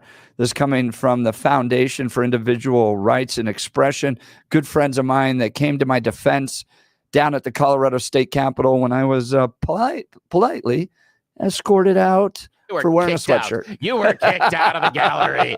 You were causing trouble with that sweatshirt. You were kicked out. And again, this is the Jeff and Bill Show, 710 KNUS. Because of Jeff Hunt, you, our listeners, have more constitutional rights here in Colorado than you had last week. Yeah, that's what we can do on this radio show, and that's why you listen. Fire threatened a lawsuit down at the Colorado State Capitol after I was kicked out for wearing the sweatshirt and said your rules on political apparel are one, crazy broad. Define it. If someone wears a rainbow shirt, is that political apparel? How about an American flag or support the troops or that? So you can't define it, and there's plenty of evidence that you allow some in with political apparel and others. So let's go to court and defend that. Yes. They looked at that fact pattern and said, speaking of the Constitution, I think we'll just allow people to wear what they want. So wouldn't you have loved to have been a fly on the wall with the legislative representatives and the legal team? Yeah. Because, I mean, that would have been a really short meeting. The legal team's like, Stop. This is no. They're going to pour through video footage. They're going to, and you don't need a lot. You just need a handful of examples of people wearing political apparel that you didn't kick out. And do we want to do this and spend the money and the energy? And I did talk to the attorneys yesterday, and they said, there are a lot of organizations that are just really stupid and keep fighting this and keep fighting it and keep fighting. One example was a college that specifically, this was a community college, specifically prevented conservative students from putting posters up. Oh, jeez. And they fought it all the way to the Ninth Circuit. Oh, really? Okay, this is what I got to ask you. In that community college, there isn't a civics or government teacher, not a single one. I mean, they didn't, whoever is in charge on the legal team didn't go, can we get Mr. Smith down here? Yeah, and just, right. I know he's going to be off. He's doing some stuff there when he gets out of class at 10. Can he come in here and talk to us about what free speech is and rights? And is this okay? I mean, they didn't have anybody on the staff. Nobody on the staff had any idea. That's great. They're teaching people. So to their credit, the president of the Senate, I believe that's Steve Feinberg, and the Speaker of the House agreed to change the rules. The rules are officially changed. So with this upcoming session, you will have the freedom to express yourself from the gallery and down there the state capitol. Let's go to the phone lines. Natalie, you've been very patient. You're on the Jeff and Bill Show, News Talk 710 KNUS. Good morning, Natalie. Good morning. Good morning. Jeff, I want to compliment you and thank you for your efforts on this. I really appreciate it. I think this is a really big thing, actually. Freedom of speech. I'm sure you do too. Well, Natalie, I really appreciate that. And I know you're an activist. I can tell. I recognize your voice. You are doing such great work in Jefferson County, in Lakewood, in Denver, down at the state capitol as well. So thank you for your commitment to making Colorado a better place. Sure. I experienced this last, and you're welcome. Thank you for the compliment. I experienced this last Monday. I went to the Property Tax Commission meeting at the Capitol, and in my backpack, I happened to have campaign promotional piece, a hand fan I was going to give to a couple friends that work at the Capitol. I wasn't going to use them in the meeting. I wasn't even going to bring them out. I was going up to the second floor offices, give them to somebody. And those two fans I was bringing in got confiscated. Wow. Because they simply said I was running for a race. I can give another thing, like at libraries, we come and have polling locations. Yep. In last year's election, we had the library remove all of our literature from the table where they allow political material, and they removed all of it. So it wasn't one side or the other. But we were like, first of all, we're 100 feet away. You put out this table for us for literature, and then you take it. Well, they reversed their course, put the literature back, because our argument was, how can you ban political speech in a library because it's by polling location, when you have newspapers and all sorts of things with political speech. Yeah. And I That's a give great more question. examples. So this whole First Amendment thing is really big, and I'm really glad to know that next time I go to the Capitol, my bag won't be searched for free speech material, I hope, because of what you did. So thank you so much. Well, Natalie, that means a lot to me. And look, FIRE is a great organization, whether you're progressive, conservative, independent.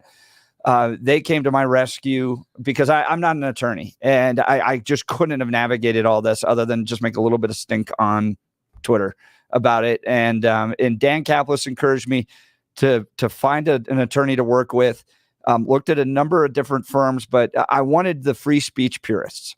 I wanted those that were, it kind of meant something to me that they were willing to defend PETA, even though I obviously disagree with their worldview, but I'm kind of that mindset, and there may be a little bit of chaos around this, or people are going to maybe wear some stuff that's inappropriate. Probably.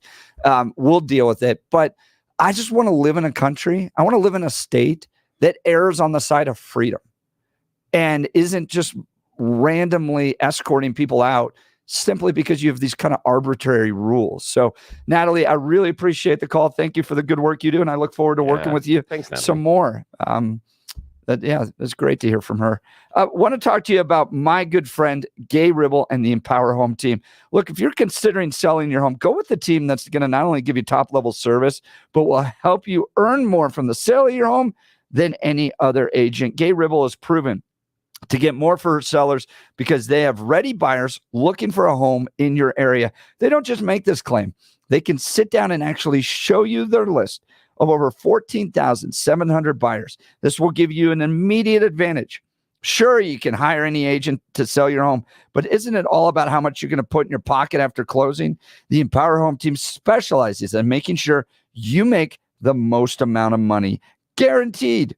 They will sell your home at your price, or Gay will buy it. Isn't that amazing? Reach out to my friends and realtors, Gay Ribble and the Empower Home team of Keller Williams. Call 833-301-SOLD. That's 833-301-SOLD. Or go to gayhasthebuyers.com.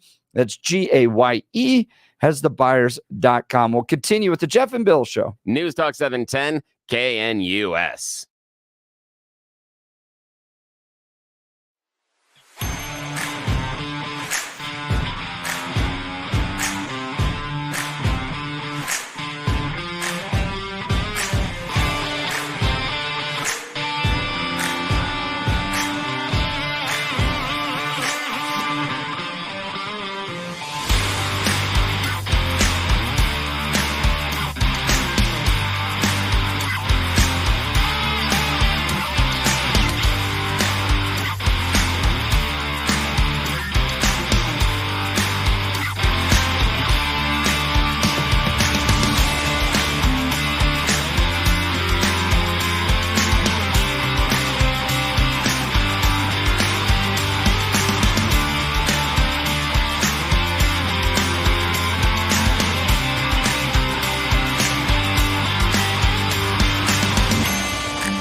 But tonight we got the Taste of Douglas County, Billy.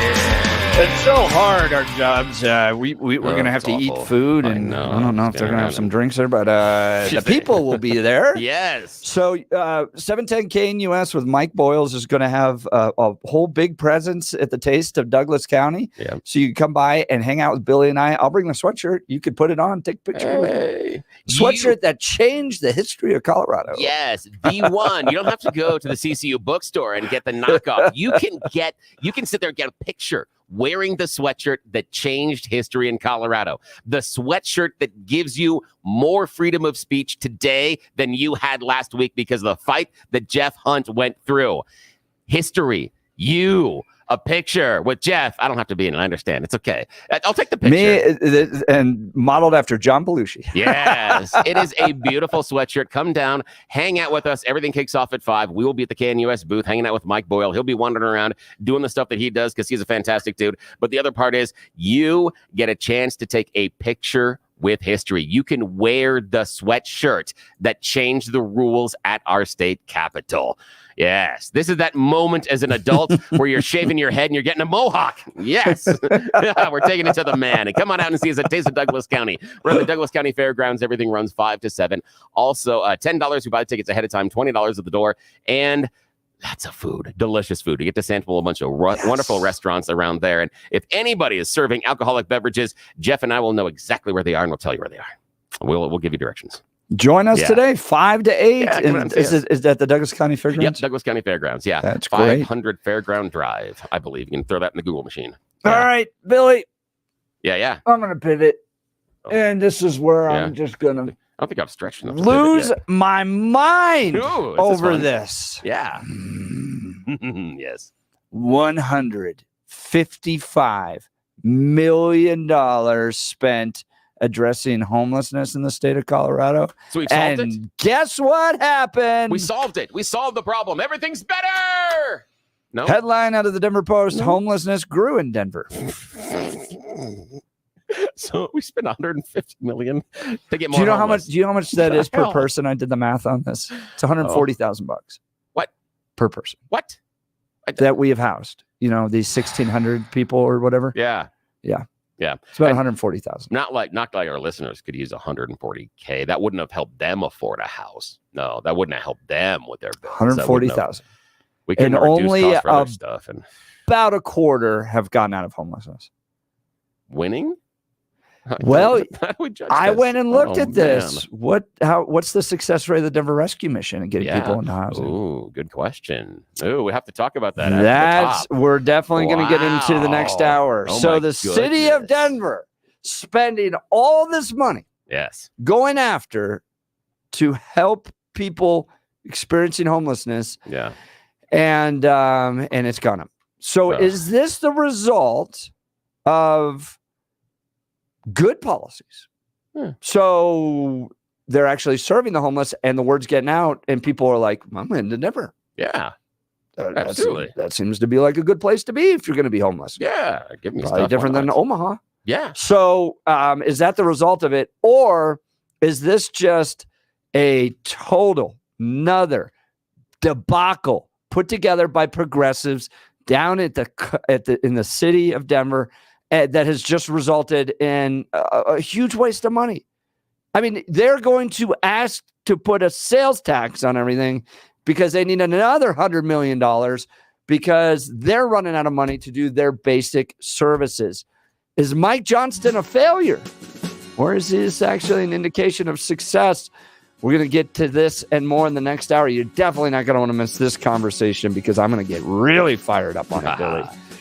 Because I care about homelessness. I actually think we could help folks, but not this way. All right, you're listening to the Jeff and Bill Show. News Talk 710 KNUS. How much do you care about the homeless? Looks like the Dems care a lot. Maybe.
It is 8 a.m. in the Mile High City on this Thursday, August 15th. Good morning, Denver, Colorado. You've tuned into the Jeff and Bill Show on 710 KNUS. I'm your co-host, Jeff Hunt, along with Bill Thorpe, bringing you the freshest insights and hottest takes from the right, left, and center.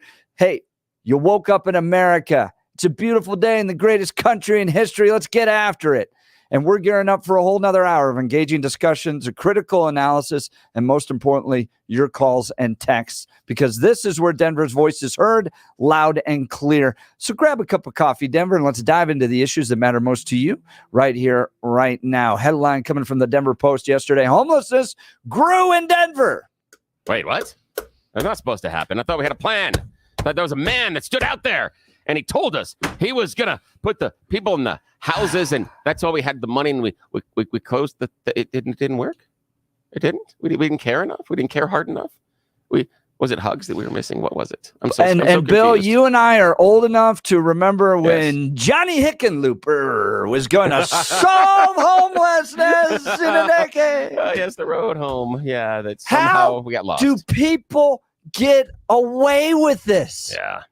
How? As elected officials, is it? And I know the answer. The answer is we just don't pay close enough attention. But my goodness, this is why, and this goes back to our question last week, Billy. Yes, it does. I just want a politician that's going to show up and actually solve something they can solve. Yes. Like, I'm going to clean the Platte River. Yeah, I'm going to do this. Yep, I will do this for you. I bet you could do it for $155 million, Bill. Yeah, I bet you could. I bet you could. Yes. I bet that thing would look clean and people would be floating in it and having a great summer. Yeah, people would be on it. Wait, are you in Hawaii? That's beautiful water. I just want to solve little things that would actually make people's lives better.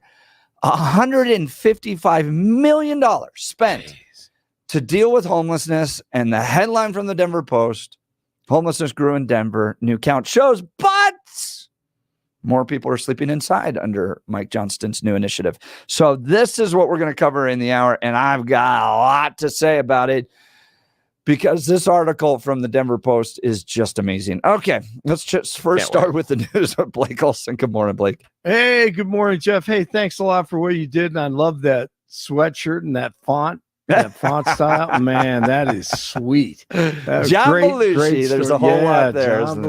College. That's good. Wasn't stuff, Animal House man. a fun movie? That was a great movie. It was so awesome. They don't make movies like that. No, they anymore. don't. All right, 63 and sunny, expecting a high of 88 today. The 7-10 5-day forecast coming up. Our top story. We will target everything from car affordability to housing affordability to insurance costs to supply chain issues.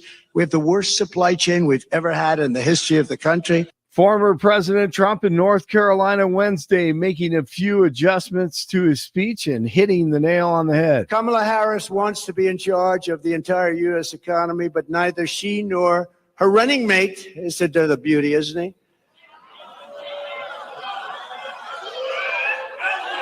He signed a bill. He wants tampons in boys' bathrooms. I don't think so. Tampons. But they've never held a private sector job in their entire professional careers. And it's no wonder they're both socialists. They're actually beyond socialists. I think they skipped over socialists. That's why I think when people find out, because you don't know who these people are, I think when people find out who they are, I personally don't think they can do well in the election. They've destroyed this country. What they've done, when you look at San Francisco, what happened to, and she was the one that started it. Google blames a glitch for how the Harris campaign was able to trick internet users into thinking reputable news sites were giving Kamala Khan favorable reporting. No, it's not a glitch. Yes. Come on. That's what they say. That's what they say every time. Yes. We try to Google Donald Trump and all of a sudden Kamala Harris's, Right. all these great articles come up. It's a glitch. Yeah. Try to find out information about Donald Trump's assassination. Oh, there's no information. It's Nothing. a glitch. Oh, we're running all these ads where we've manipulated headlines from places like the Associated Press to make them look like they're promoting Kamala Harris. That's just a glitch. It's not a glitch. No. It's not. It's a load of baloney. Yeah, and then it's too late. I mean, all of a sudden you turn around and it's freaking September. Yes. And October, and then early voting. I mean, man, YouTube, Google, all these clowns, man. All these clowns that cry after a Republican is elected, and there's 99.9%. Yeah, there you go. Exactly. Well, speaking of that quote unquote glitch, here they talk about here on Fox News Channel. But then they have a description under the headline. So you know how there's a headline when you read a news story, then there's an under headline that you read in the news story. But it says this: VP Harris is a champion for reproductive freedom and will stop Trump's abortion bans. So the second line in what looks like a news story is actually a campaign slogan, a campaign statement. You know, I was thinking about this morning. Political podcaster and influencer Dave Rubin, he totally goes off the grid in August. He doesn't watch or listen to anything in politics or pop culture, no electronics, totally off the information grid. What's amazing, when he returns September 1st, Kamala Khan may have gone the entire month avoiding reporters and answering questions. He will have missed nothing. It's day 25. Harris is planning to propose a federal ban on corporate price gouging in food and groceries. They created all this. She'll unveil her economic policy platform tomorrow. When Kamala lays out her fake economic plan this week, probably will be a copy of my plan, because basically that's what she does. Just remember, she goes to work every morning in the West Wing. Her desk is 10 steps from the Oval Office. She cast the tie-breaking votes that gave us record inflation, and for nearly 4 years, Kamala has crackled as the American economy has burned. Crackled and cackled. Colorado's best days are still ahead. Governor Polis expected to call a special session today. Yes, they are, aren't they, Jeff? Dealing with property taxes. Lawmakers could remove 2 property tax initiatives from the November ballot.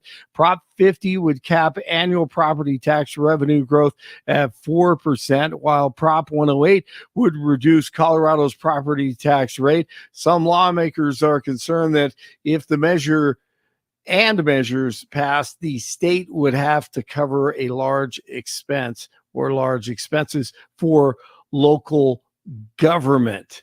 Everyone is okay after a school bus burst into flames in Aurora on Wednesday. It happened near East 11th and North Piccadilly Road, and the bus completely engulfed in flames when firefighters arrived at the scene. All 14 children on board made it off the bus safely, thanks to their bus driver. The driver saved lives by jumping into action and getting all the kids off the bus as quickly as possible. Almost everyone getting back to school today. My kids are going back today. The Diamondbacks beat the Rockies 11-4. Padres in town tonight at 6:40. The founder of famous Amos Cookies has died. Wally Amos was 88.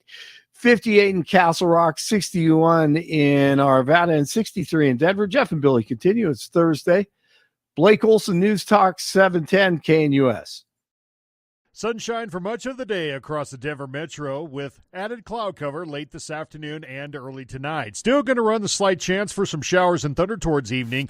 Highs today will be in the mid-80s, clearing tonight, low 60s. Sunny, warmer Friday and this weekend. Low to mid-90s for highs and lows lower 60s. Dry Friday and Saturday, showers and thunder on Sunday. Weather brought to you by branchplanning.com. Secure your future retirement with a reliable income stream. Annuities provide guaranteed payments, giving you peace of mind. Get your review at branchplanning.com or call 720-651-9800. Meteorologist Don Watzel in the 710 KNUS Weather Center.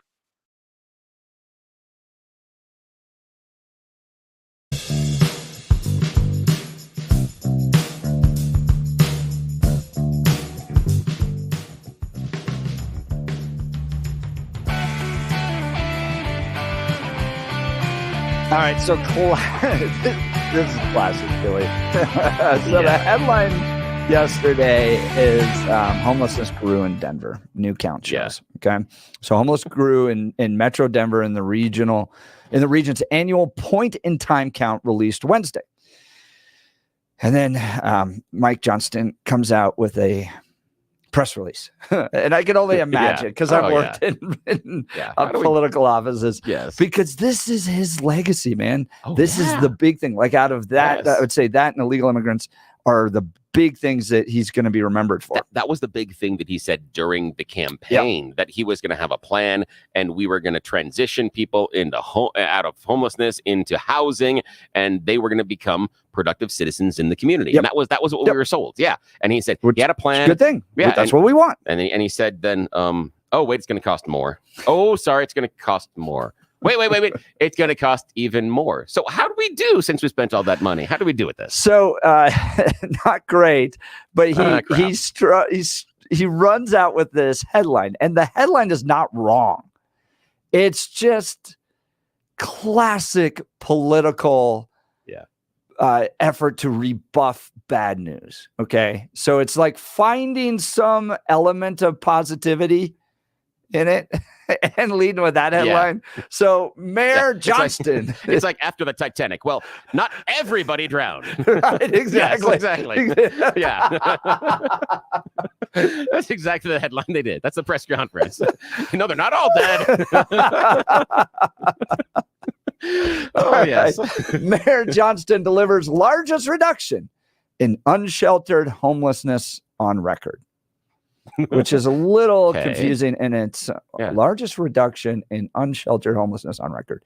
All in Mile High, which is his little organization, results in 83% reduction in unsheltered family homelessness, 23% reduction in tent and vehicular homelessness in just 6 months. So what is all happening here? Okay, so we have a homeless problem in Colorado. Let's start with that. Particularly in cities like Denver. And they've got to figure out what to do with them, because under the previous mayor, they just let them camp out. I mean, and nobody went downtown anymore. I mean, Civic Center Park, if you remember, was rat infested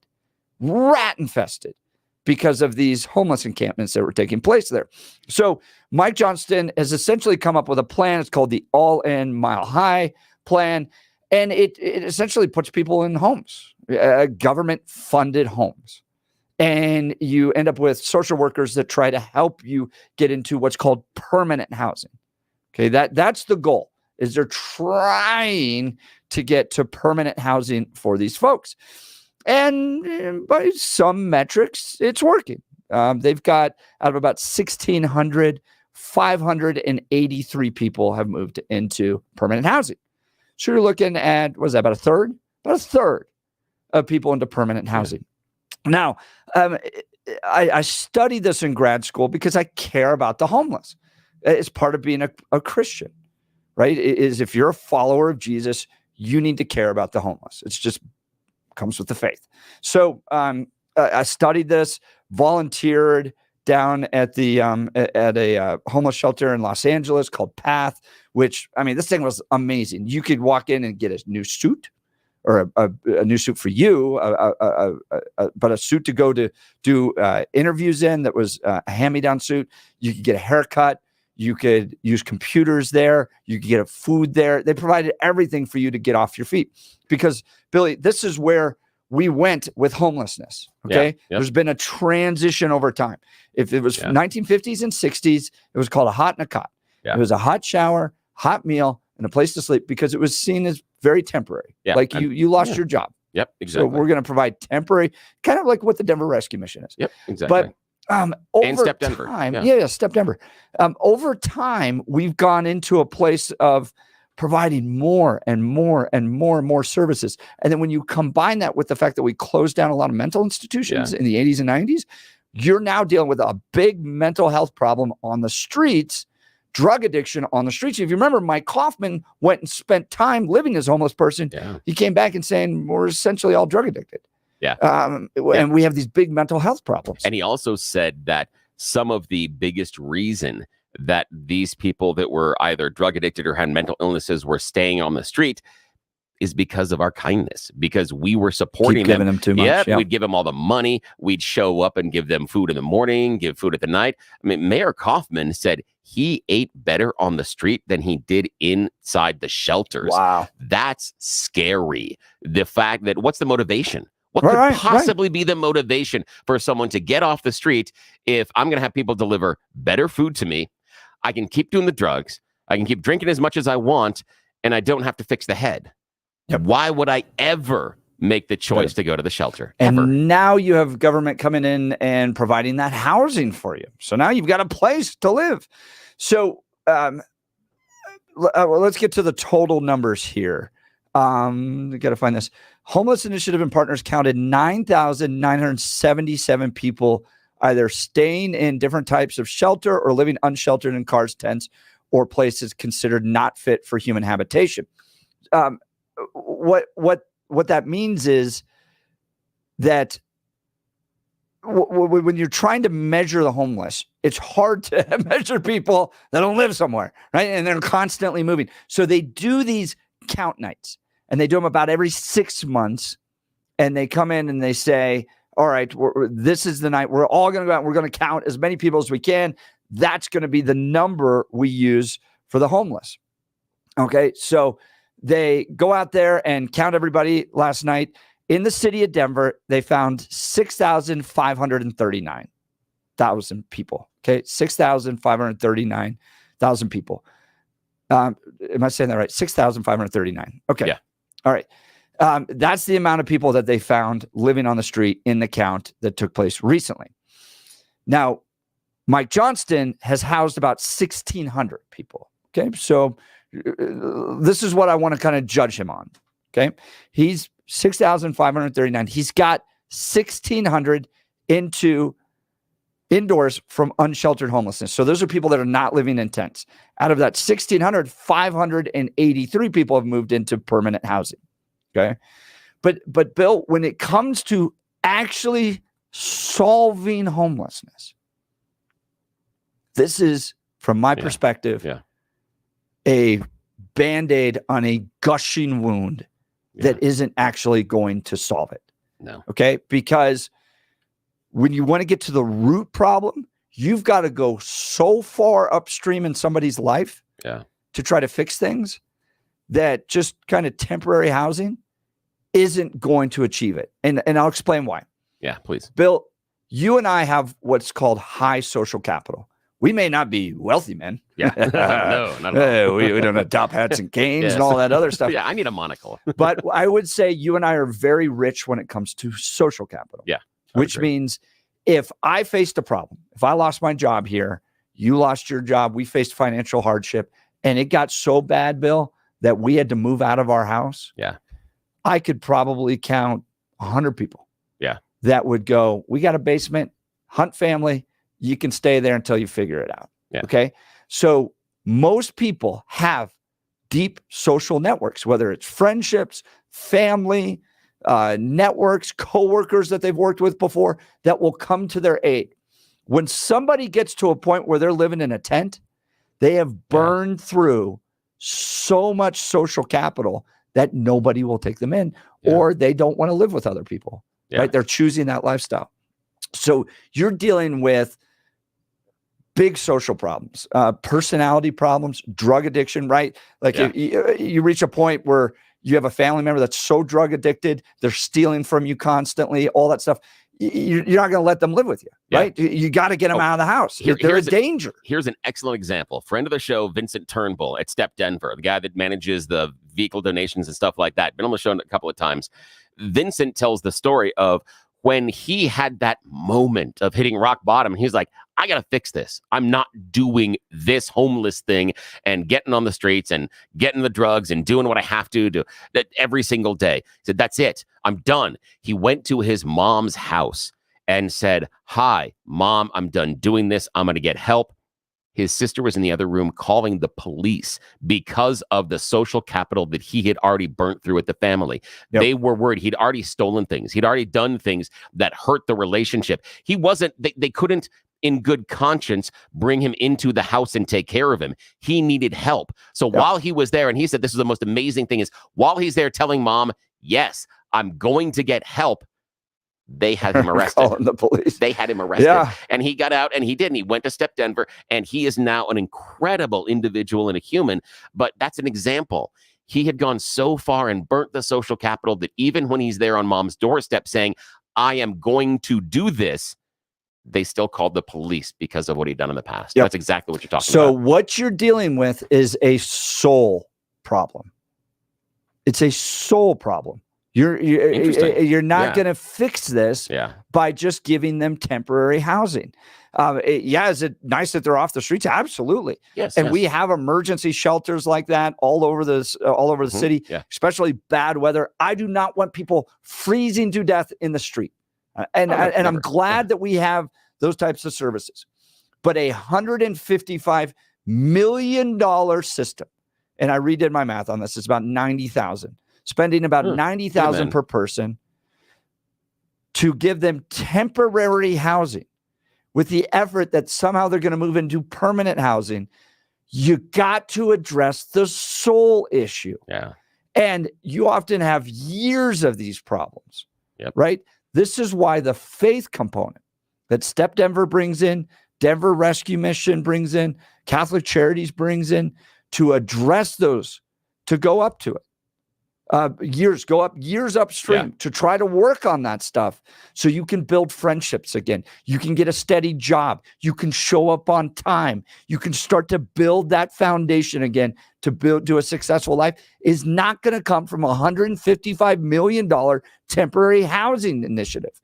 It's going to come from people of goodwill and faith spending time to work on soul issues to fix that. There's so much inside of that I think you've gotten spot on, because if you're one of the 583 people that have transitioned into permanent housing, you still, while you're going to be grateful of where you are and that you're off the street, because obviously they've gone through the program to get there, but there's still going to be questions about whether or not you deserve it. There's still going to be questions because you burnt that social capital because you were on the streets in the first place. That is this something, again, that is just temporary? And I don't have a connection to the community. The reason that I got partly into this situation was because of a lack of that type of support in my life. So there's going to be a lot of questions about, do I deserve this? And can I get out of this into even more permanent housing to let somebody else take my slot? Because again, it's a risk. And I was at the bottom. And taking those steps out, you have to have people that find value in you. That's what Step Denver does. That's what Denver Rescue Mission does. They show you the value in the person. That's why there are meetings daily at Step Denver, twice a day, not only for addiction recovery, but again, about fixing the soul. You're right. You're right. And I'm afraid that what's happening with Denver is they're to achieve a political victory, to look good. They're pushing people into these houses that's paid for by the city of Denver, not actually solving the problem long term. They solved one problem. They got them off the streets. But long term, and the reason I bring this up, Do Better Denver, which you've got to follow, posted this the other day. The city of Denver just awarded a $5 million contract to Housing Connector to place people from camps directly into apartment leases. Neighbors suspect that the city of Denver is placing people from camps directly into apartment leases in this building. There are many as well, as there has been a lot of homelessness and drug loitering, trash, and chaos since a homeless man had moved into the apartment complex. So the $5 million to just push people into leases into these apartment complexes, not actually solving the problem. Now, the reason I bring up the data on this, so we're looking at about 583 people that moved into permanent housing out of 1,600. So you're looking at about a third. Okay. So I went over and looked at the Denver Rescue Mission. What's the 1-year success rate in housing for the Denver Rescue Mission? So if you walk into the Denver Rescue Mission and you get into their program, you're looking at about 30% success rate with the city of Denver. Denver Rescue Mission on their website, 86%. Wait, what? Success rate, getting you into permanent housing. And that's the success rate that Step Denver also sees, right? Yeah. And that getting people off addiction and off the streets and everything else and getting into a functional job. That's interesting. Now, this is a wonderful window into the government idea of solutions. Especially in my mind, the Democrat window into solutions, because here It's just about, I would say, the scoreboard. It's not about fixing the team. It's just about being able to point to the scoreboard. How many people have we done this to? Well, of those 583 people that have gotten permanent housing, what's the transitionary process? How many of them are gainfully employed enough to get them out of that situation into other housing? We don't want to move them right into Section 8 because that, again, feels somewhat defeating. It's not feeding the soul. And it's not going to be the social connections they need.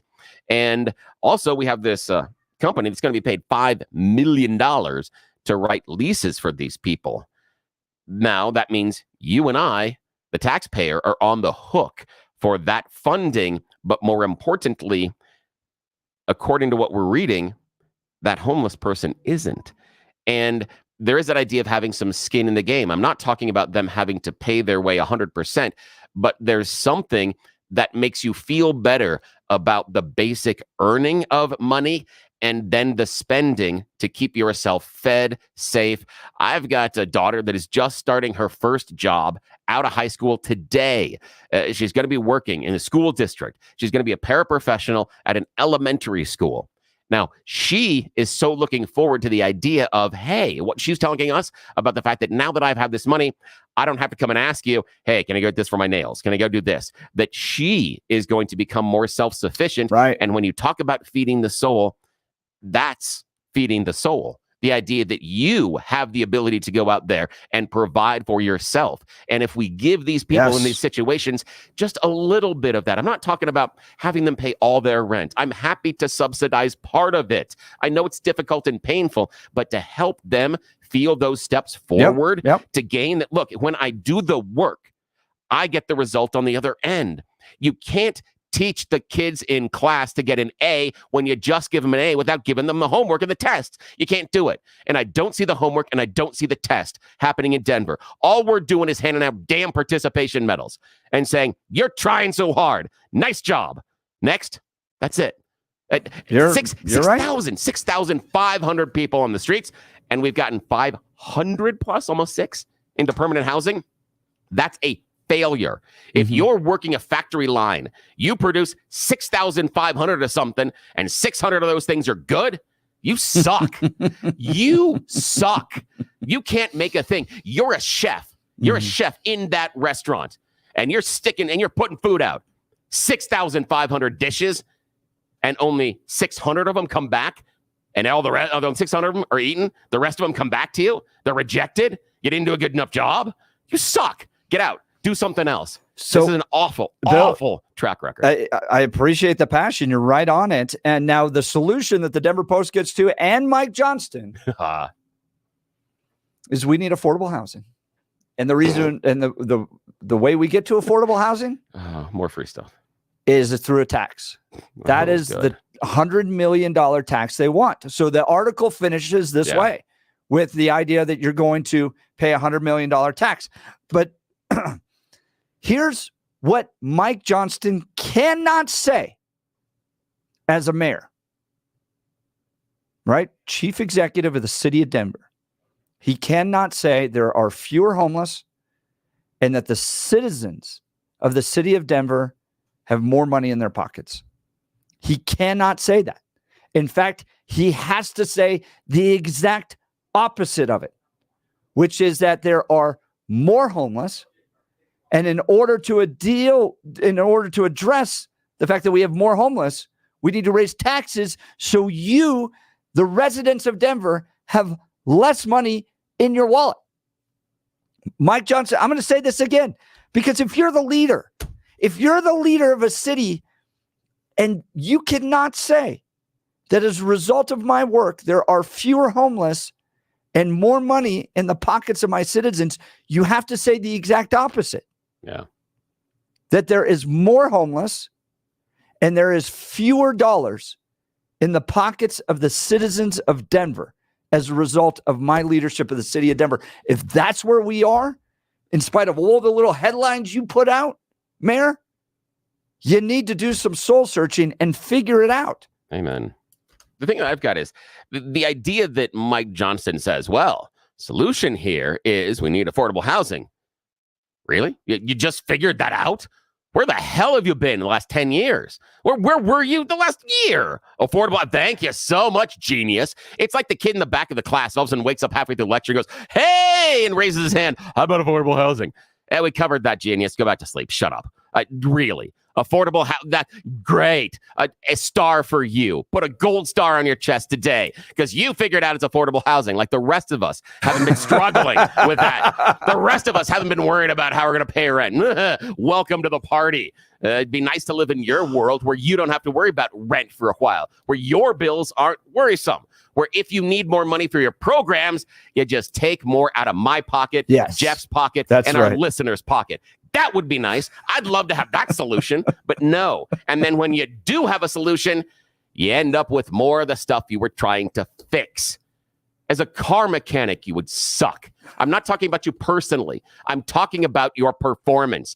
This performance is an F.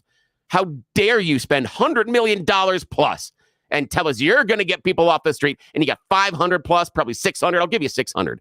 You got 600 after all this and we have more people on the street. Your program sucks. I may get along with you as a person. I don't know you as a person. I'm not judging you as a person. I'm judging your leadership. I'm judging your program.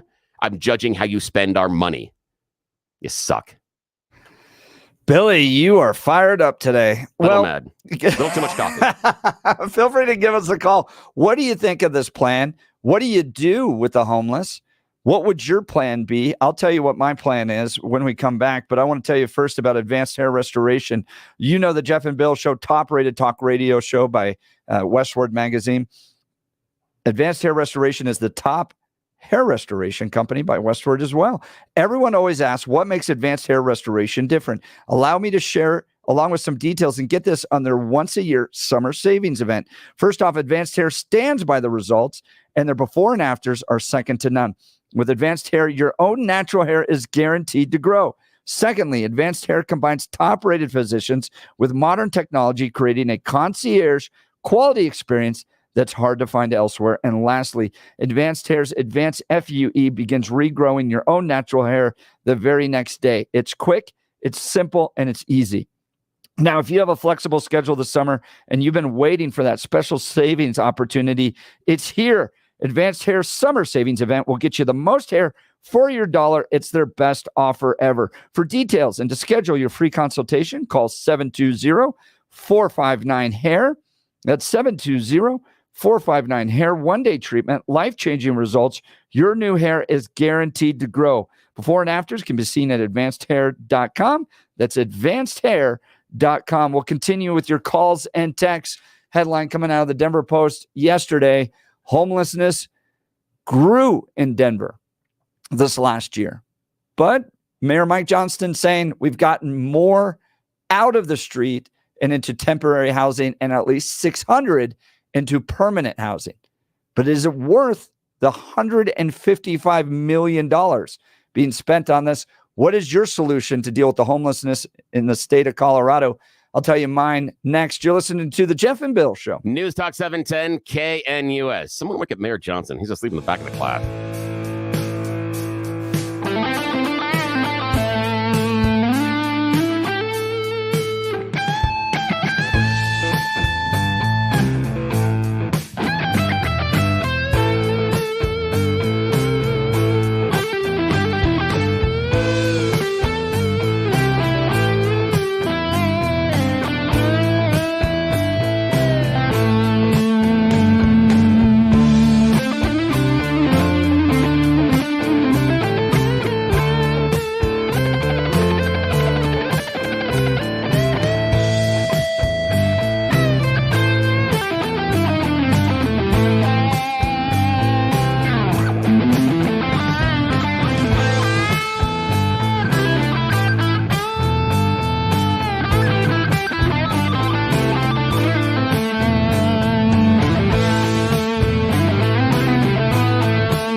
welcome back to the Jeff and Bill Show. So, look, I want to like Mikey.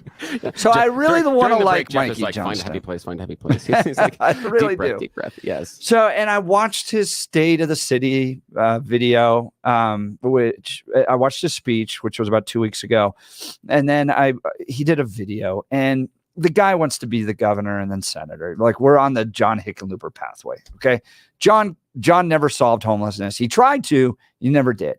Mike Johnston is doing a much better job from my perspective than the previous mayor, but he's also not solving it. This is very temporary. So I said, and I'm going to get to the calls here. Mike, you're going to be up here in a second. How do you address homelessness? So as I mentioned before, Bill, you got to go way upstream in one factor. Okay, there's a lot of different things we need to absolutely make sure that nobody dies frozen on a street. Yeah, fair. Okay, True. I'm going to start there.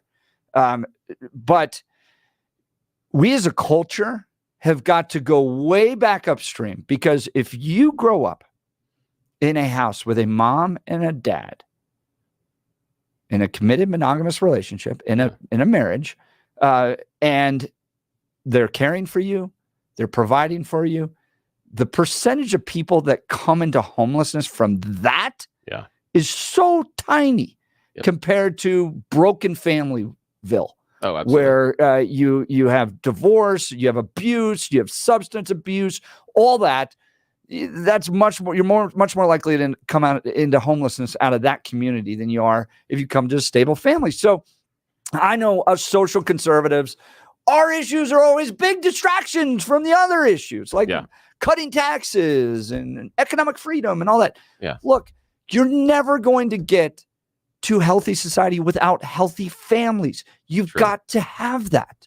Okay. So I'm not saying we're going to solve that overnight, but you got to take it seriously as a culture and as political leaders, that if we have healthy families with moms and dads and committed monogamous relationships, pouring into their kids, providing for their kids, taking their kids to school like Blake's doing today and everybody else is doing this week, you are actually working to provide a better society moving forward.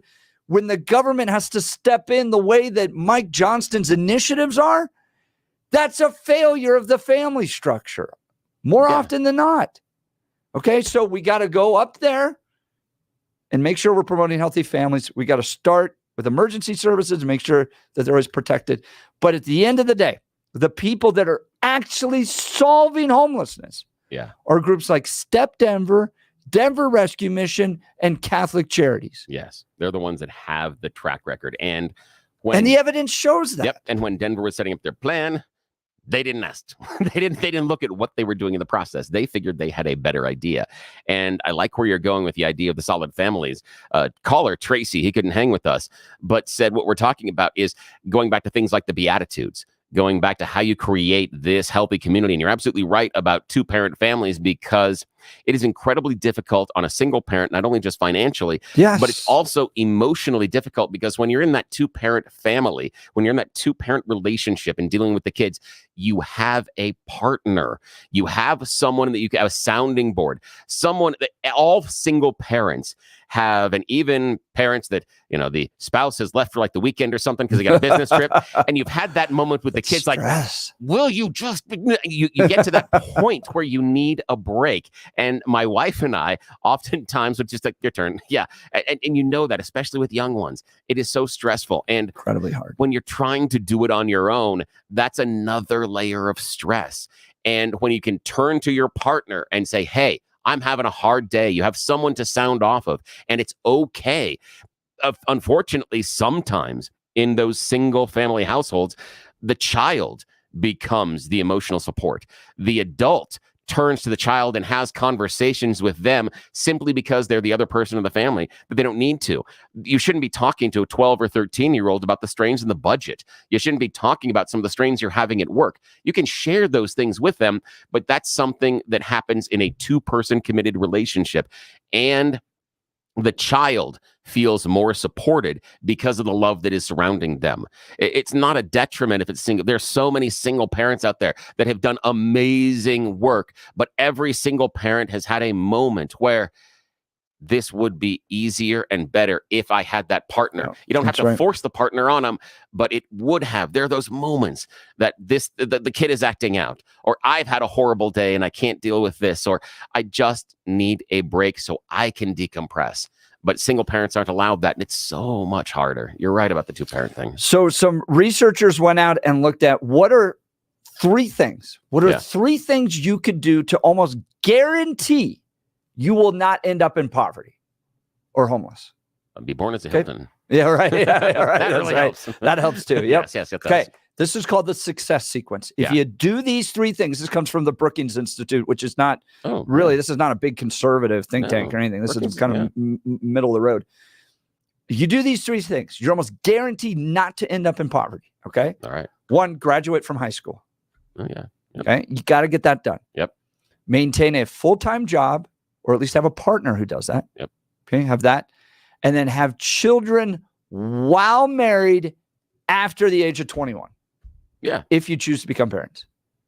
Those are all very, very solid. Those are all solid choices. If Absolutely. you do those three things, you're almost guaranteed not to end up in poverty. Yep. It doesn't mean that you are doomed if you don't follow those three things, because there are people that have done those and made it out. But that's the keys to success. It's like the idea of, hey, if you get that high school diploma, the jobs that are available are much better than if you didn't graduate high school. And that's why people go back and get the GEDs, because you could even be a congresswoman. Yeah, exactly. You can. You sure can. Because everybody has had that has dropped out of high school has had that experience in the working world where you all of a sudden hit that ceiling. And it's not a glass ceiling you have to break through. It is a hard ceiling that you will not get promoted beyond this. Buddy of mine in high school dropped out and was a great employee at a grocery store, spent a couple of years there, and he had all of the experience needed to get elevated to the manager. Now it's night manager, but it's manager. And he was passed over once, passed over twice. He came to the boss and said, wait, how come I'm not considered for this? And he said, it requires a high school diploma. You don't have one. I can't even put your name in. The next day he signed up for GED classes. That's the example. So what should Mayor Mike Johnston do? Here's what I think he should do. This is going to sound a little heartless, but this is what he's got to do. One, you're not allowed to camp outside in the city of Denver. Sorry, we're not going to let you sleep outside. Okay. If you want to sleep outside, you're going to get a ticket. You get too many tickets, you're going to jail. Okay. Which, will solve the housing price or the homeless problem in one sense, but you can't camp out. We're not allowing encampments to happen. You can't sleep on the street. It's not going to happen in the city of Denver. Number two, if you want help, here's where you go. The Denver Rescue Mission, Catholic Charities, Step Denver. Those are your three options. We don't want you to be homeless. In fact, we'll even maybe run some government funds through these great organizations that are going to solve the soul problem, get you the mental health services you need. But it's not going to be the city's job to house you and care for you. It's not our job. Okay. We'll allow these other great organizations to actually help you. But he's got to get the city cleaned up. He's got to get businesses back down there. And we just cannot be the housing service for thousands and thousands of homeless people. It's not the government's job to do that. It's not the city's job to do that. There are plenty of charities out there that will help you with that. They're the ones that are going to take the lead on it. But my job as the mayor of the city of Denver is to get businesses back here to improve the economy. And the last thing I'm going to do is take $155 million from my own citizens to put into a failed homeless program. It's not right for him to do that. So that's what does it sound a little more heartless than what he's doing? Yeah. But I think it actually would work better and make the city of Denver better. All right. I think you're right. Let's try Mike. All right. Mike, Highlands Ranch, you're on the Jeff and Bill Show, News Talk 710 KNUS. Good morning, Mike. Morning. Good morning. I have a question and a solution. My question first is, how much of our tax dollars is being spent on the private sector Section 8 housing? That's a good question. I don't know. Or individuals. I don't know either. Well, it should be a line item that we all should know, because that private sector, that's a house that's being paid off by us, the taxpayers. That's right. And the person that's living there never will get to own that home. He can rent it, and it's subsidized by my tax dollars until it's paid off. And all it does is generate equity for that individual and a burden to my pocketbook. And I just find that to be a problem that needs to be resolved. I mean, Mike, to your point, the city of Denver is just not coming up with money. They're not just printing money. They're literally taking money from people that are really struggling to get by, to give it to people so that they can have some form of housing first policy. And I don't think that's fair. I just find it. I just would like to know how much is being spent on Section 8 housing, Yeah, and how that's a much good of that question. 100 We'll look million. it Here's up. my solution. Yeah, what's the solution? My solution. We set up temporary sleeping arrangements in RTD parking lots around the city that have laundries, bathrooms, tents with cots, like a soup kitchen style, that offers, food, a selection of food, and it's protected by law enforcement. It's a safe place, but these temporary housing tents can hold hundreds of people.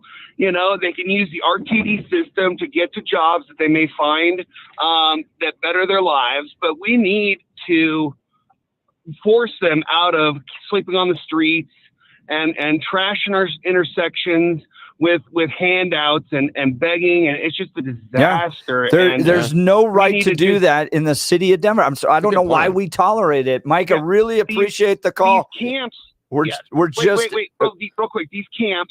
These camps, real quick, can have medical assistance there, psychological assistance. Yeah. All the needs that these people need could be right there, centralized in these temporary locations and RTD parking lots throughout the city. Not bad, Mike. Not bad. Just up Nice against a job, hard break man. here. We'll be back. Good job. You're listening Call to again. the Jeff and Bill Show. News Talk 710 KNUS.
Great conversation on homelessness here in the city of Denver, which more people are coming to. Do you think they like Mike Johnston's plan? I mean, it is. Oh, yeah. It's housing for them. It was like Jim couldn't hang on right now, but he said, yeah, what do you think happened when they put the big sign up about sanctuaries? It's the same thing here.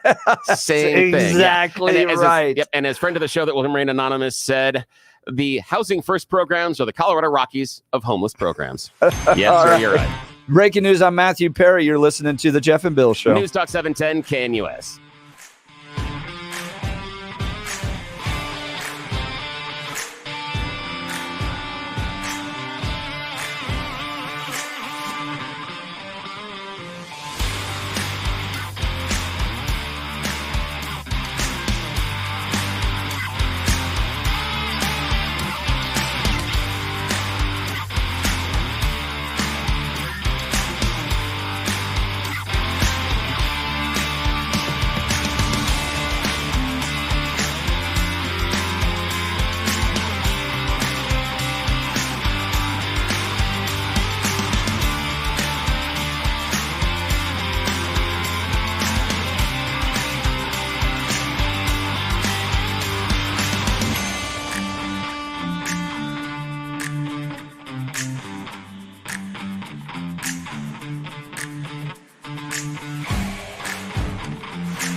It is 9 a.m. in the Mile High City on this Thursday, August 15th, and you've tuned into the Jeff and Bill Show on 710 KNUS. I'm your co-host, Jeff Hunt, along with Billy Thorpe, bringing you the freshest insights and hottest takes from the right, left, and center.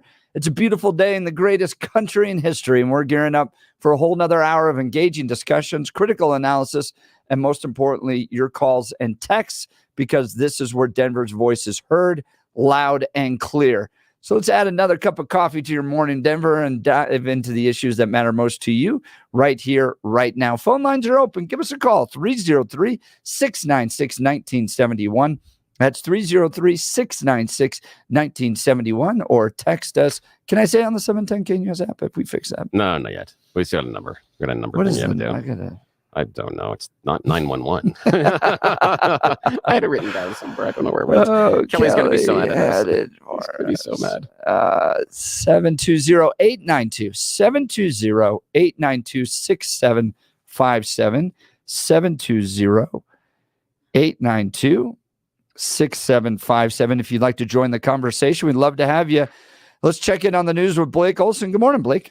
Hey, good morning, guys. 69 and sunny, expecting a high of 88 today. The 7-10 5-day forecast coming up.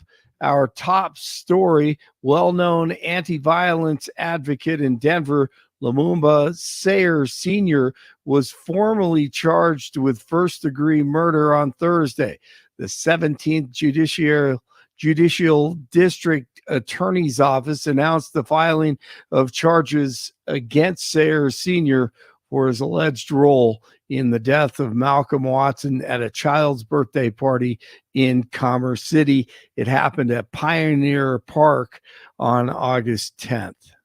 Because we know there's a golden rule. Mind your own damn business. Mind your own damn business. Vice presidential candidates Tim Walz and J.D. Vance have agreed to a debate on CBS on October 1st. I don't want to get cocky here, but Vance should mop the freaking floor with this nut job. Vance and Trump hit a home run with the fact that Kamala Khan has been in office almost 4 years. She's campaigning against herself. This November, voters are going to give radical liberal Kamala Harris the opportunity to try something new, a real job in the private sector for the first time in her life. Just think of it for her, but day one for Kamala was 3.5 years ago. Why hasn't she done it? Kamala, day one was January of 2021. Day one was 4 years ago, Kamala Harris, and because of your policies, too many children can't afford a nice meal. Too many children have been killed by fentanyl. Too many grandparents are raising kids they didn't plan for, and too many families can't afford a special meal on a Friday night. The Trump and Harris campaigns will be in New York and New Jersey today. Former President Trump holding a news conference at his New Jersey golf club in Bedminster. Something I hear a lot from people, especially ones with TDS, they don't want war. Neither do I. Trump or Kamala? What are you talking about? For president, Trump or Kamala? Kamala. You were the first person to say Kamala. Right. I don't really like her. Well, I don't care. Belongs in jail.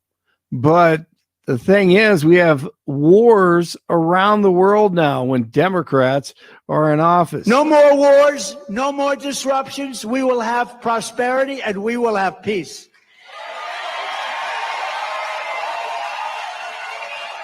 And this is how we will end the era of inflation, mayhem, and misery under Kamala and Crooked Joe, and unleash economic abundance for Americans of every race, religion, color, and creed. It's day 25. Kamala Khan has not talked to the free press, or what we used to call the free press. Harris is planning to propose a federal ban on corporate price gouging in food and groceries. She'll unveil her economic policy platform Can they do tomorrow. a ban on price gouging and taxes? I mean, seriously, Right. Can you just Yes. start by not raising taxes on people instead of telling corporations what to do? It's incredible. I mean, a third grader can figure that out. You would think. Stop ripping us off, and then, prices will go down. Colorado's best days are still ahead. All right, Governor Polis expected to call a special session today dealing with property taxes. Lawmakers could remove 2 property tax initiatives from the November ballot. Some lawmakers are concerned that if the measures pass, the state would have to cover a large expense for local government. Every American I cannot talk this morning, social security number may have been stolen in a new hack, with 2.7 billion records allegedly stolen. Hacking group US DoD claims they have stolen 2.7 billion records of Americans' personal information. The personal information includes social security numbers and physical addresses. The data was allegedly stolen from data broker National Public Data, or data, however you want to pronounce it. The broker offers personal info to employers, private investigators, and staffing agencies. For example, US DoD are we is all allegedly offering to sell the stolen records. Are we all going to get that? Like, you get 6 months of identity theft protection as a result of that. Absolutely. Have you ever had that? Do you have that? Oh yeah, I definitely have identity theft protection. Yeah, I was going to say you definitely need it. You remember those guys that guy that gave out his social security number all the time? What was it for?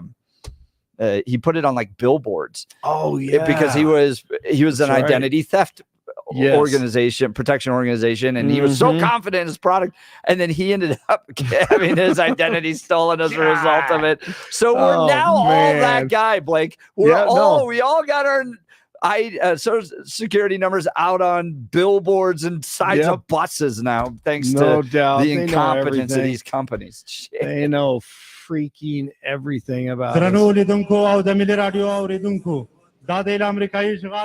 Taliban held a military parade at Bagram Airfield in Afghanistan with the U.S. military equipment that they stole after the disastrous Biden-Harris withdrawal.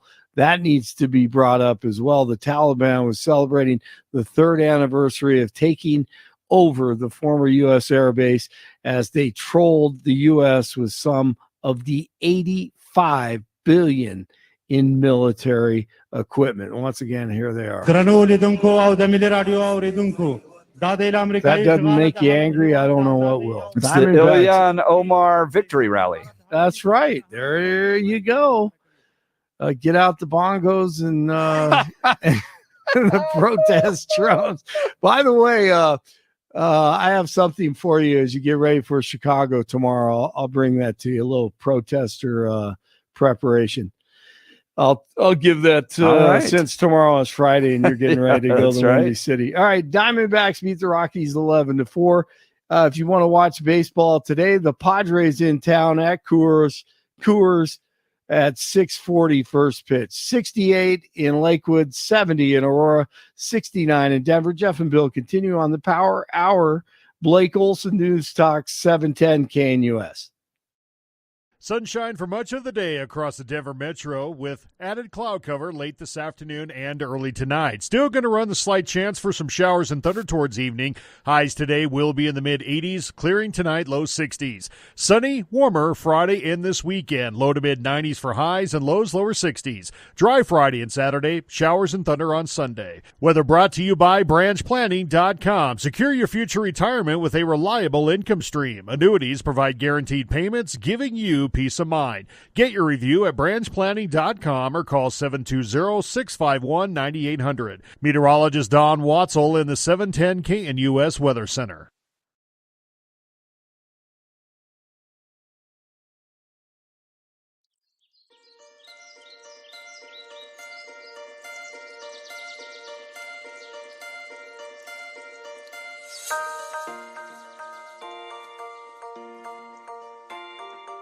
Billy and I are going to have a lot of fun evening, and you should join us. Yes, come out to the Taste of Douglas County at the Douglas County Fairgrounds from 5 to 8 p.m. tonight, and hang out with Mike Boyles too. He's a cool dude. He's a great guy. They're letting us in public. Us. Okay, Jeff, I can see me. Public, this can go sideways real quickly. We're going to be hanging out, Taste of Douglas County.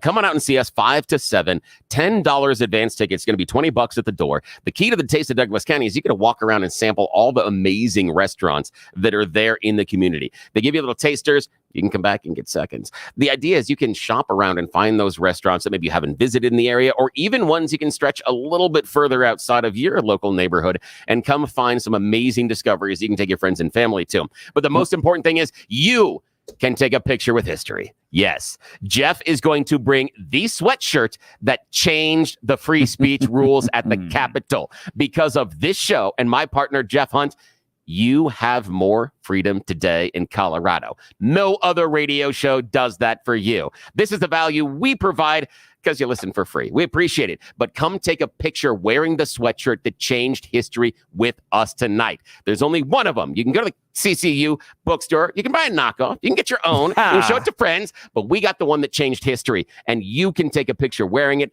Come see us at the booth. Say hi. Make fun of me. I know how it goes. We're going to have a lot of fun tonight. But come on out, say hello. Take a picture, part of history, and a bunch of wonderful food that Mike Boyle's helping us out with in the Taste of Douglas County. We're going to be there between 5 and 7. I hope you're there with us. It'll be a lot of fun. Good food, good drinks, good company. Yeah, I don't think I'm allowed to wear a KNUS shirt, though. I don't think that's allowed. I'm not sure. You're going to write a magic marker. I think I'm going to have to. Just in case, I might have to, because they don't want me wearing the logo in public. Have you seen me? They know what kind of trouble I cause. Yeah. So I want to wrap this just real quick before we get to the news on Matthew Perry, which is kind of interesting, and his friends. Matthew Perry and his friends. I know. So I'm going a little viral on X right now. Hey, nice. My X account is x.com/Jeff Hunt. Here's the headline from Fox 31 about the homeless count. Yeah. Okay. Denver homeless population hits record high in 2024 count. Record number, right? Yeah. Honest deadline. We have a record high. That is absolutely true. Then Channel 9, and what I could only describe as a reprinting of the press release from Mike Johnston's headline, Denver Mayor Mike Johnston, so this is on the same day, is celebrating what his office is calling, quote, significant strides in reducing the number of unsheltered homeless people in the city of Denver. So in other words, they Clarked it. They did Clark it. And I posted both those headlines. I just said, you don't hate 9 News enough. Yes. That's why we're friends. Nicely done. 4,000 views on that so far. Oh, so that's let's wonderful. rank that up a little bit more. Yeah, let's do that. Go check out Jeff's account on X. They're That just is ridiculous. reprinting Mike Johnston's press releases at this point. On the same day that the headline comes out, Denver homeless population hits record high count. Yeah. We're going to ignore the actual report and just take the headline from Mike Johnston's press release. In the news business, if intrepid newsman Blake Olson could join us right now, but he's got other things he has to be doing. He has other things in his life, so he can't join us right now. But intrepid newsman Blake Olson would put on his fedora with the press thing on it, and he would say, that's called a buried lead. It means that you're burying the actual subject matter of the story. The thing that is the most important gets the least amount of attention in that headline and in that cell. But it's 9 News. You surprised? We're not. Yeah. And I love that picture that everyone always posts of Mayor Mike Johnston and Kyle Clark with their arms around each exactly. other. We're buddies. They are buddies. I know. All right. Some bad news for some of Matthew Perry's friends. Nice job. Arrest made in Matthew Perry death investigation. Friends star Matthew Perry died in October from acute effects of ketamine. He was 54 years old. Fox reporting at least one arrest has been made in a connection to the death of Matthew Perry. Charges are expected to be announced at a press conference later this morning in Los Angeles. The Friends star died October 28th of an apparent drowning in a hot tub at his home in the Pacific Palisades. He was 54. Los Angeles Police Department officials previously confirmed to Fox News that the department was still actively working on the investigation. I watched that interview with him. Man, it was so tragic because he was so talented when he first started. And I was a huge Friends fan. I think you said too, right? Like I've watched all the episodes multiple times. I have the Friends version of Cards Against Humanity. No, that's how nerd I am. We even have, I think it's the first 5 seasons on DVD. Yeah, that's how old school we are. Nice. Yeah. So it was sad to watch his journey. Oh, it's awful. Because he bounced between alcohol addiction and opioid addiction. Yeah, and you could see it in the show. You could see it in the show. So when he was thin, it was opioid addiction. When he was overweight, it was alcohol addiction. Yeah. And he just went back and forth. And he did that interview talking about how I think the first time he got drunk or used drugs he was really young, like middle school, I think. And he just had always been ever since then, really loved the feeling of it. So he stayed kind of addicted for most of his life. But do you think it's right to arrest people for providing the drug, but not taking the drug in the death or murder of somebody? Ooh. Right. So obviously you could arrest them for distributing a drug, right? That's one thing. Yeah. But connecting them to the death of somebody, is that necessary for us to address the overdose problem that we're having? That's an interesting question. I like where you're going with that one, because there are many layers morally, ethically, and intellectually. It's a nice, deep question. I think that the answer is depends on our goals. I don't think that arresting someone that provides the drugs in an overdose death will necessarily curtail the overdoses based on the drug user. However, it can curtail supply, and that may be the goal, or at least part of the solution here. If it is harder and more difficult to get a hold of the illicit drugs that you're trying to put in your system, or the person supplying them to you knows that you shouldn't have X, Y, or Z, maybe it changes the exposure. And what I mean by that is a friend of mine from college posted that there are in some states, and I think in Colorado as well, a restriction on the amount of marijuana you can buy. And he was talking about in his state that he had no idea there was a limit. And so, again, that's his thing. But he could only buy so much at some time. And I don't remember the reason or anything else. He was just mad about it. But I think that's kind of the idea is, okay, if you're walking into the dispensary shop and you're like, hey, can I buy 5 pounds of your best stuff? Maybe you're not going home and Cheech and Chonging it. You're probably not. You're probably distributing it. So same thing here. If that's what we want to constrain the access, okay. I'm not certain how long-term it's going to be effective. But if we decide that we want to control supply side this way based on punishment, okay, I can get there with you. What do you think about it? But Fox, I think, I just missed the headline on it. Said multiple arrests. I'll see what I can find. Are they getting into multiple arrests now? now? Looks like more people, more of his friends. Uh-oh. We're about the guy that works around the Joey? counter. Do you think it's Joey? No. Which one would most likely, it would be good Phoebe question. or Joey, right? Yeah, the thing is, it would be Joey for the easy stuff. Phoebe'd know the hard stuff. Phoebe'd be the one. If you needed the real hard stuff, Phoebe'd know where to get it. Yes, stuff. she would know. She would know. Oh, man. Well, look, I'm a little torn on it because I believe in personal responsibility. If you're the one that harms yourself by taking stuff, fair. well, then you're the idiot who did it. Yeah. But I also believe strongly in the war on drugs. Yeah. I know I just made everybody in Colorado go, I just failed war on drugs. Either that or I had that t-shirt. I almost bought this the other day. I saw a Dare hat. I was like, I'm going back to the Dare days, baby. Okay. Again, this is why we're friends. I almost bought a Dare t-shirt about a month ago just because I'm like, I kind of want that. Just because. Yes. Yeah. Iggy texted in, Matthew Perry wanted the drug he took, so that's on him. So, yeah. But I get it, Iggy. I get it. I think that these people are killing Americans. Drug dealers are killing Americans, and they should be punished to the fullest extent of the law. And I don't care if our jails are overcrowded. If you're dealing out substances to people that is harming their lives, that's driving them into homelessness, that's putting all the tax burden upon all the rest of us, and you're making your cash and you're living your life and all that stuff. No, I think you should be punished. So that's where I'm a little torn Now, on. here's the thing is, and I would love to hear what the listeners say. 303-696-1971, 303-696-1971, leapfrogging off of what Iggy has said, that Matthew Perry took the drugs. It's on him. Okay. That is a fair liberty argument. But you know how I like to make things difficult.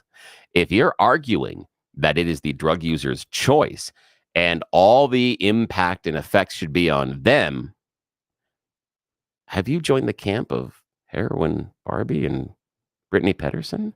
Have you advocated for safe drug injection sites? That we need to allow these people to do their drugs because it's their choice. We shouldn't infringe on their choices, but we should at least make sure they're safe when they're doing them, right? Wouldn't that be the nice, not harming thing other to people, do? but driving and stuff like that? Exactly. And so that would be the case, that if we say it's the choice of the individual, well, maybe what we need to do instead is set up at Civic Center Park some large bowls.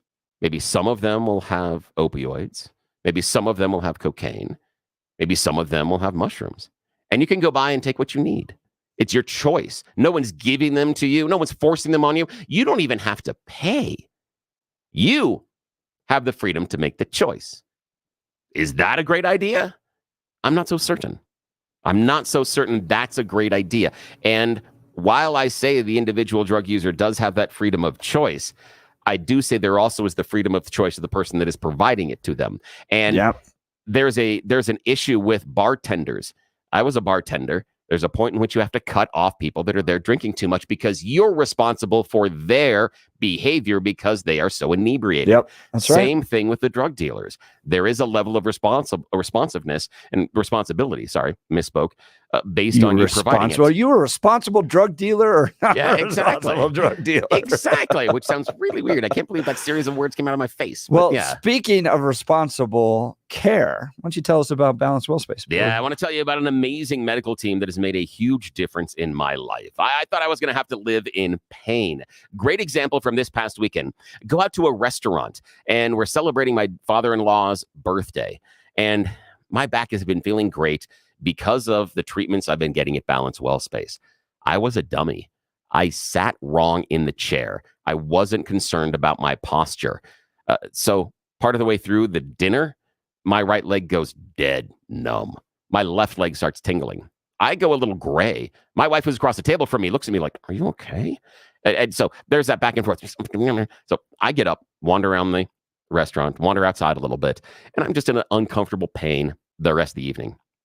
Months ago, if this has happened, I'm on my back the next day. I'm spending the entire Sunday on the floor or in bed, and I've got heating pads. I'm popping ibuprofen, followed by the ibuprofen, followed by acetaminophen, back to back, just waiting for the time limit to expire so I can get the new set of pills in my face. Not anymore. I woke up Sunday, a little twinge. 10 minutes later, I'm fine. I actually went out and did yard work, and I detailed my car. You listen to the show, you know how important that is to me to spend the time to get inside the nooks and crannies and clean that car like I want it to be cleaned. I wasn't worried about my back, and that's because of the team at Balanced Well Space. Check them out, balancewellspace.com. Balancewellspace.com. It's integrative medicine. They have chiropractic care, neuropathy, physical rehabilitation, wave therapy, regenerative care, trigger point injections, many, many more. The list is way too long for me to run through the entire thing right now, and they have some special cutting-edge modalities as well. They can do amazing things. The nice part is it's a one-stop shop. You go meet the team at Balanced Well Space, you're going to talk to Dr. Julie, Dr. Jess, you're going to talk to B, you're going to talk to Sarah, and they're going to evaluate you. The poke, prod, take the pictures, and then they create a custom pain plan tailored to your needs. Not just what hurts, but what do you want to do? They ask you what you're hurting from, and then what is it preventing you from doing? That's the goal, to get you living your life like you want to be living it right now, like I'm starting to be able to because of the amazing care I'm getting from them. And then the next great thing kicks in. It's a one-stop shop, one office, all that care under one roof. If you're going to have neuropathy, you go to one office. You do your physical rehabilitation, chiropractic, another office. Wave therapy, maybe a third, regenerative care somewhere, trigger points. You're all over town. That's time out of your life, time that you can't spend living your life. Balanced Well Space, one stop. You go from office to office to office. They get you out of there. You're done, hour and a half. And now you're doing what you want to do. I want you to live your life the way that you want to. Stop the pain stopping you from making those choices like I was. Go check them out. They can make a difference in your life like they're making a difference in mine. Imagine that time where you've done something dumb with that pain, your leg, back, knee, shoulder, and the next day it doesn't hurt like it used to. Balancewellspace.com. They can make the difference. They're the experts I trust. Balancewellspace.com. Get a hold of them today. Back to you, Great Jeff. to hear, Billy. All right, when we come back, I want to get into this issue. How much are you willing to spend to improve race relations via reparations? Kamala Harris supports reparations. How much are you willing to spend? You're listening to the Jeff and Bill Show. News Talk 710 KNUS.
Welcome back to the Jeff and Bill Show. The Daily Caller had an interesting article. Kamala Harris backs reparation payments, but voters in this particular swing state disagree. New battleground polling shows that voters in the key state of Arizona do not support race-based reparation payments that are backed by Vice President Kamala Harris. As a senator, Harris co-sponsored legislation to create a reparations commission to study a race-based equity agenda, including direct payments to Black Americans. Now, Vice President Harris continues her support for reparations, which would punish people today for oppression that occurred before they were born. Nonetheless, in an interview with The Root, Harris remarked, there have to be some form of reparations. Now, we have paid reparations as this country. We paid them to Native Americans. We have paid reparations to the Japanese and the way they were treated during World War II. But do you believe that reparations are good and would be bringing about unity after the division that slavery brought to this nation? Well, they went and polled in Arizona. They don't even believe in it in a little bit. Overall, only 20% of likely voters there support reparations, while 66% oppose them and 14% are unsure. The poll was run by the League of American Workers. So, Billy, you think this would harm Kamala Harris in Arizona, or is this kind of a passing issue? I don't think this long term is going to hurt because, one, it's obvious pandering. I mean, completely and totally blatant pandering, because there's no way functionally that would have worked, nor could it have passed, nor was any president going to sign that. It's untenable. So she is grandstanding. It is open grandstanding to say, look what I'm doing for you, despite the fact, and this, I get so mad at lawmakers for doing this on both sides of the aisle, because it's not going to go anywhere. Stop wasting my time. Don't sponsor a bill that doesn't have a feasible path forward. I'm not talking about acquiescing to your opposition. I'm just, give at least something that you can move forward on. Her plan's ridiculous, stupid, and it's unmanageable. The only problem, though, is that this is just going to be another one of the things that she has flipped on. And I don't think in this political environment that's going to work as it has in the past. And that's only because of the individuals involved in the political race right now for presidency, that on both sides, on both the Republican ticket and on the Democrat ticket, there's a list of things that everybody's changed their views on, gone from one side to the other, chosen different things, switched political parties. All of that has happened. So I don't think that, hey, that person changed their mind is going to be as effective when you can just turn around and go, well, so did your ticket. I just don't think so. Do you think that reparations would improve race relations in America? No, I don't. And here's the problem. I think that we need to have an honest discussion about it. And I do think there is a problem. And I understand the idea. I totally understand the critique of people today not being responsible for slavery, but there are people today that were alive during some of the civil rights movements and alive through 60s, 70s, and 80s, where things were not where they should be based on race relations, with redlining and, tacit, we can go into a long list of things about if you take a resume and you put what looks like a white name on the top of the resume and what looks like a black name on top of the resume, the response rate is different, the interview rate is different, that kind of thing. So we have information about it.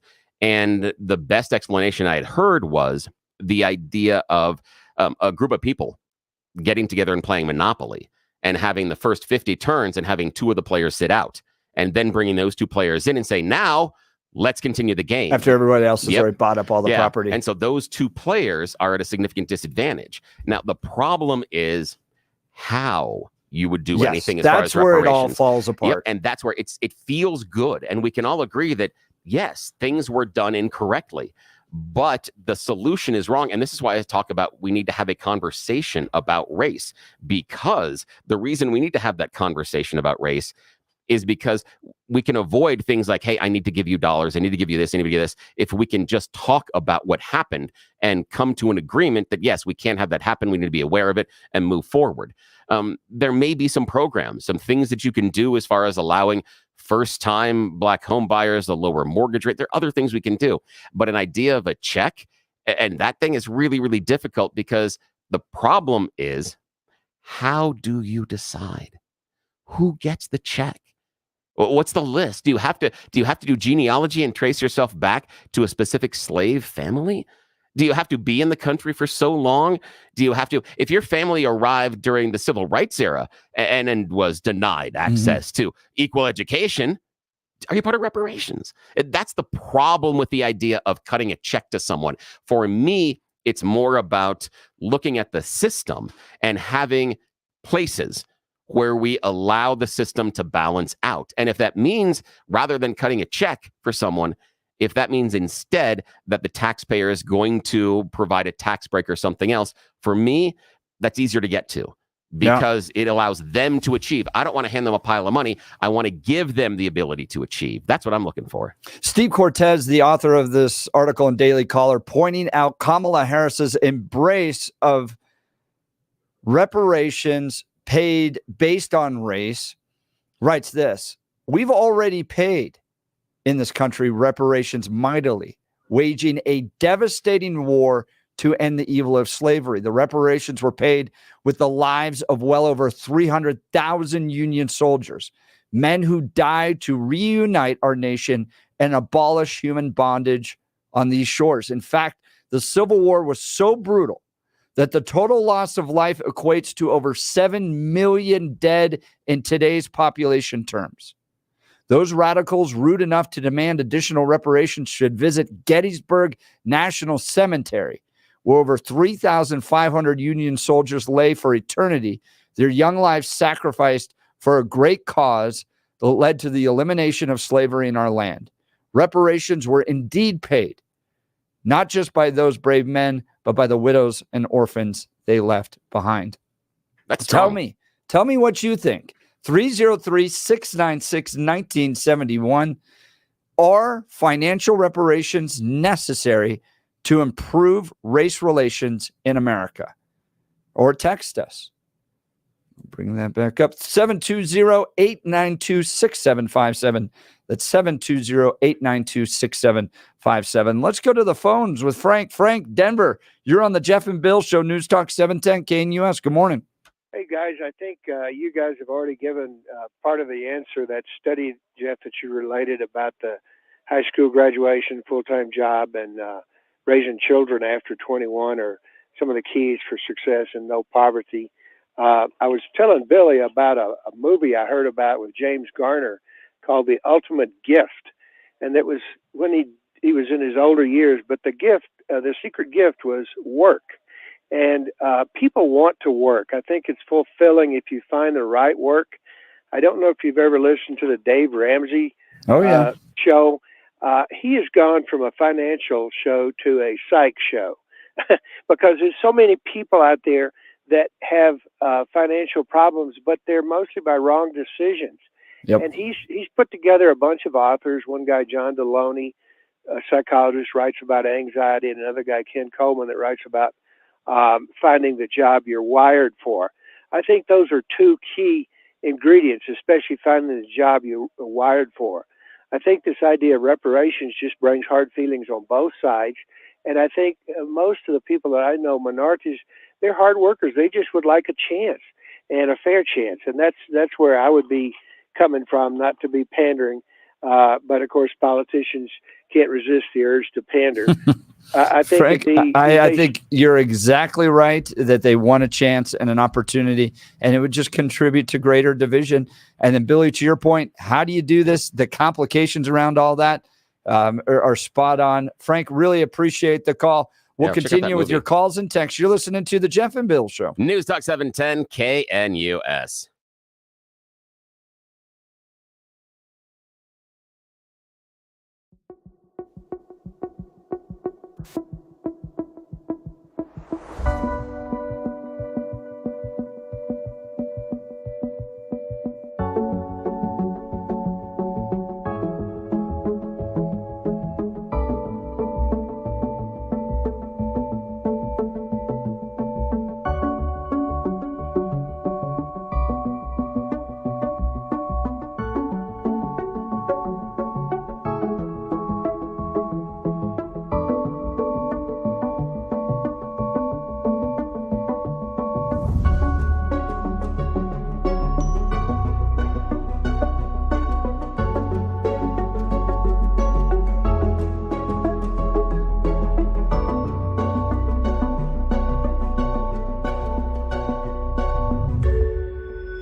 All right, Billy, let's go to the phone line. Scott, Aurora, you're on the Jeff and Bill Show, News Talk 710 KNUS. Good morning, Scott. Morning.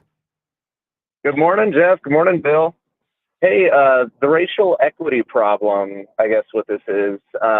During the last session under the Golden Dome, they had a bill they were trying to pass to basically do a racial study on Black Coloradans. And I looked at each one of those bullet points. It was things like childhood obesity, home ownership, financial security. List could go on. Every single one of them tied back to the broken family. Yep. And unfortunately, the left won't address that because it goes against their entire kind of worldview of just live the way you want to live and do what you want to and all that stuff.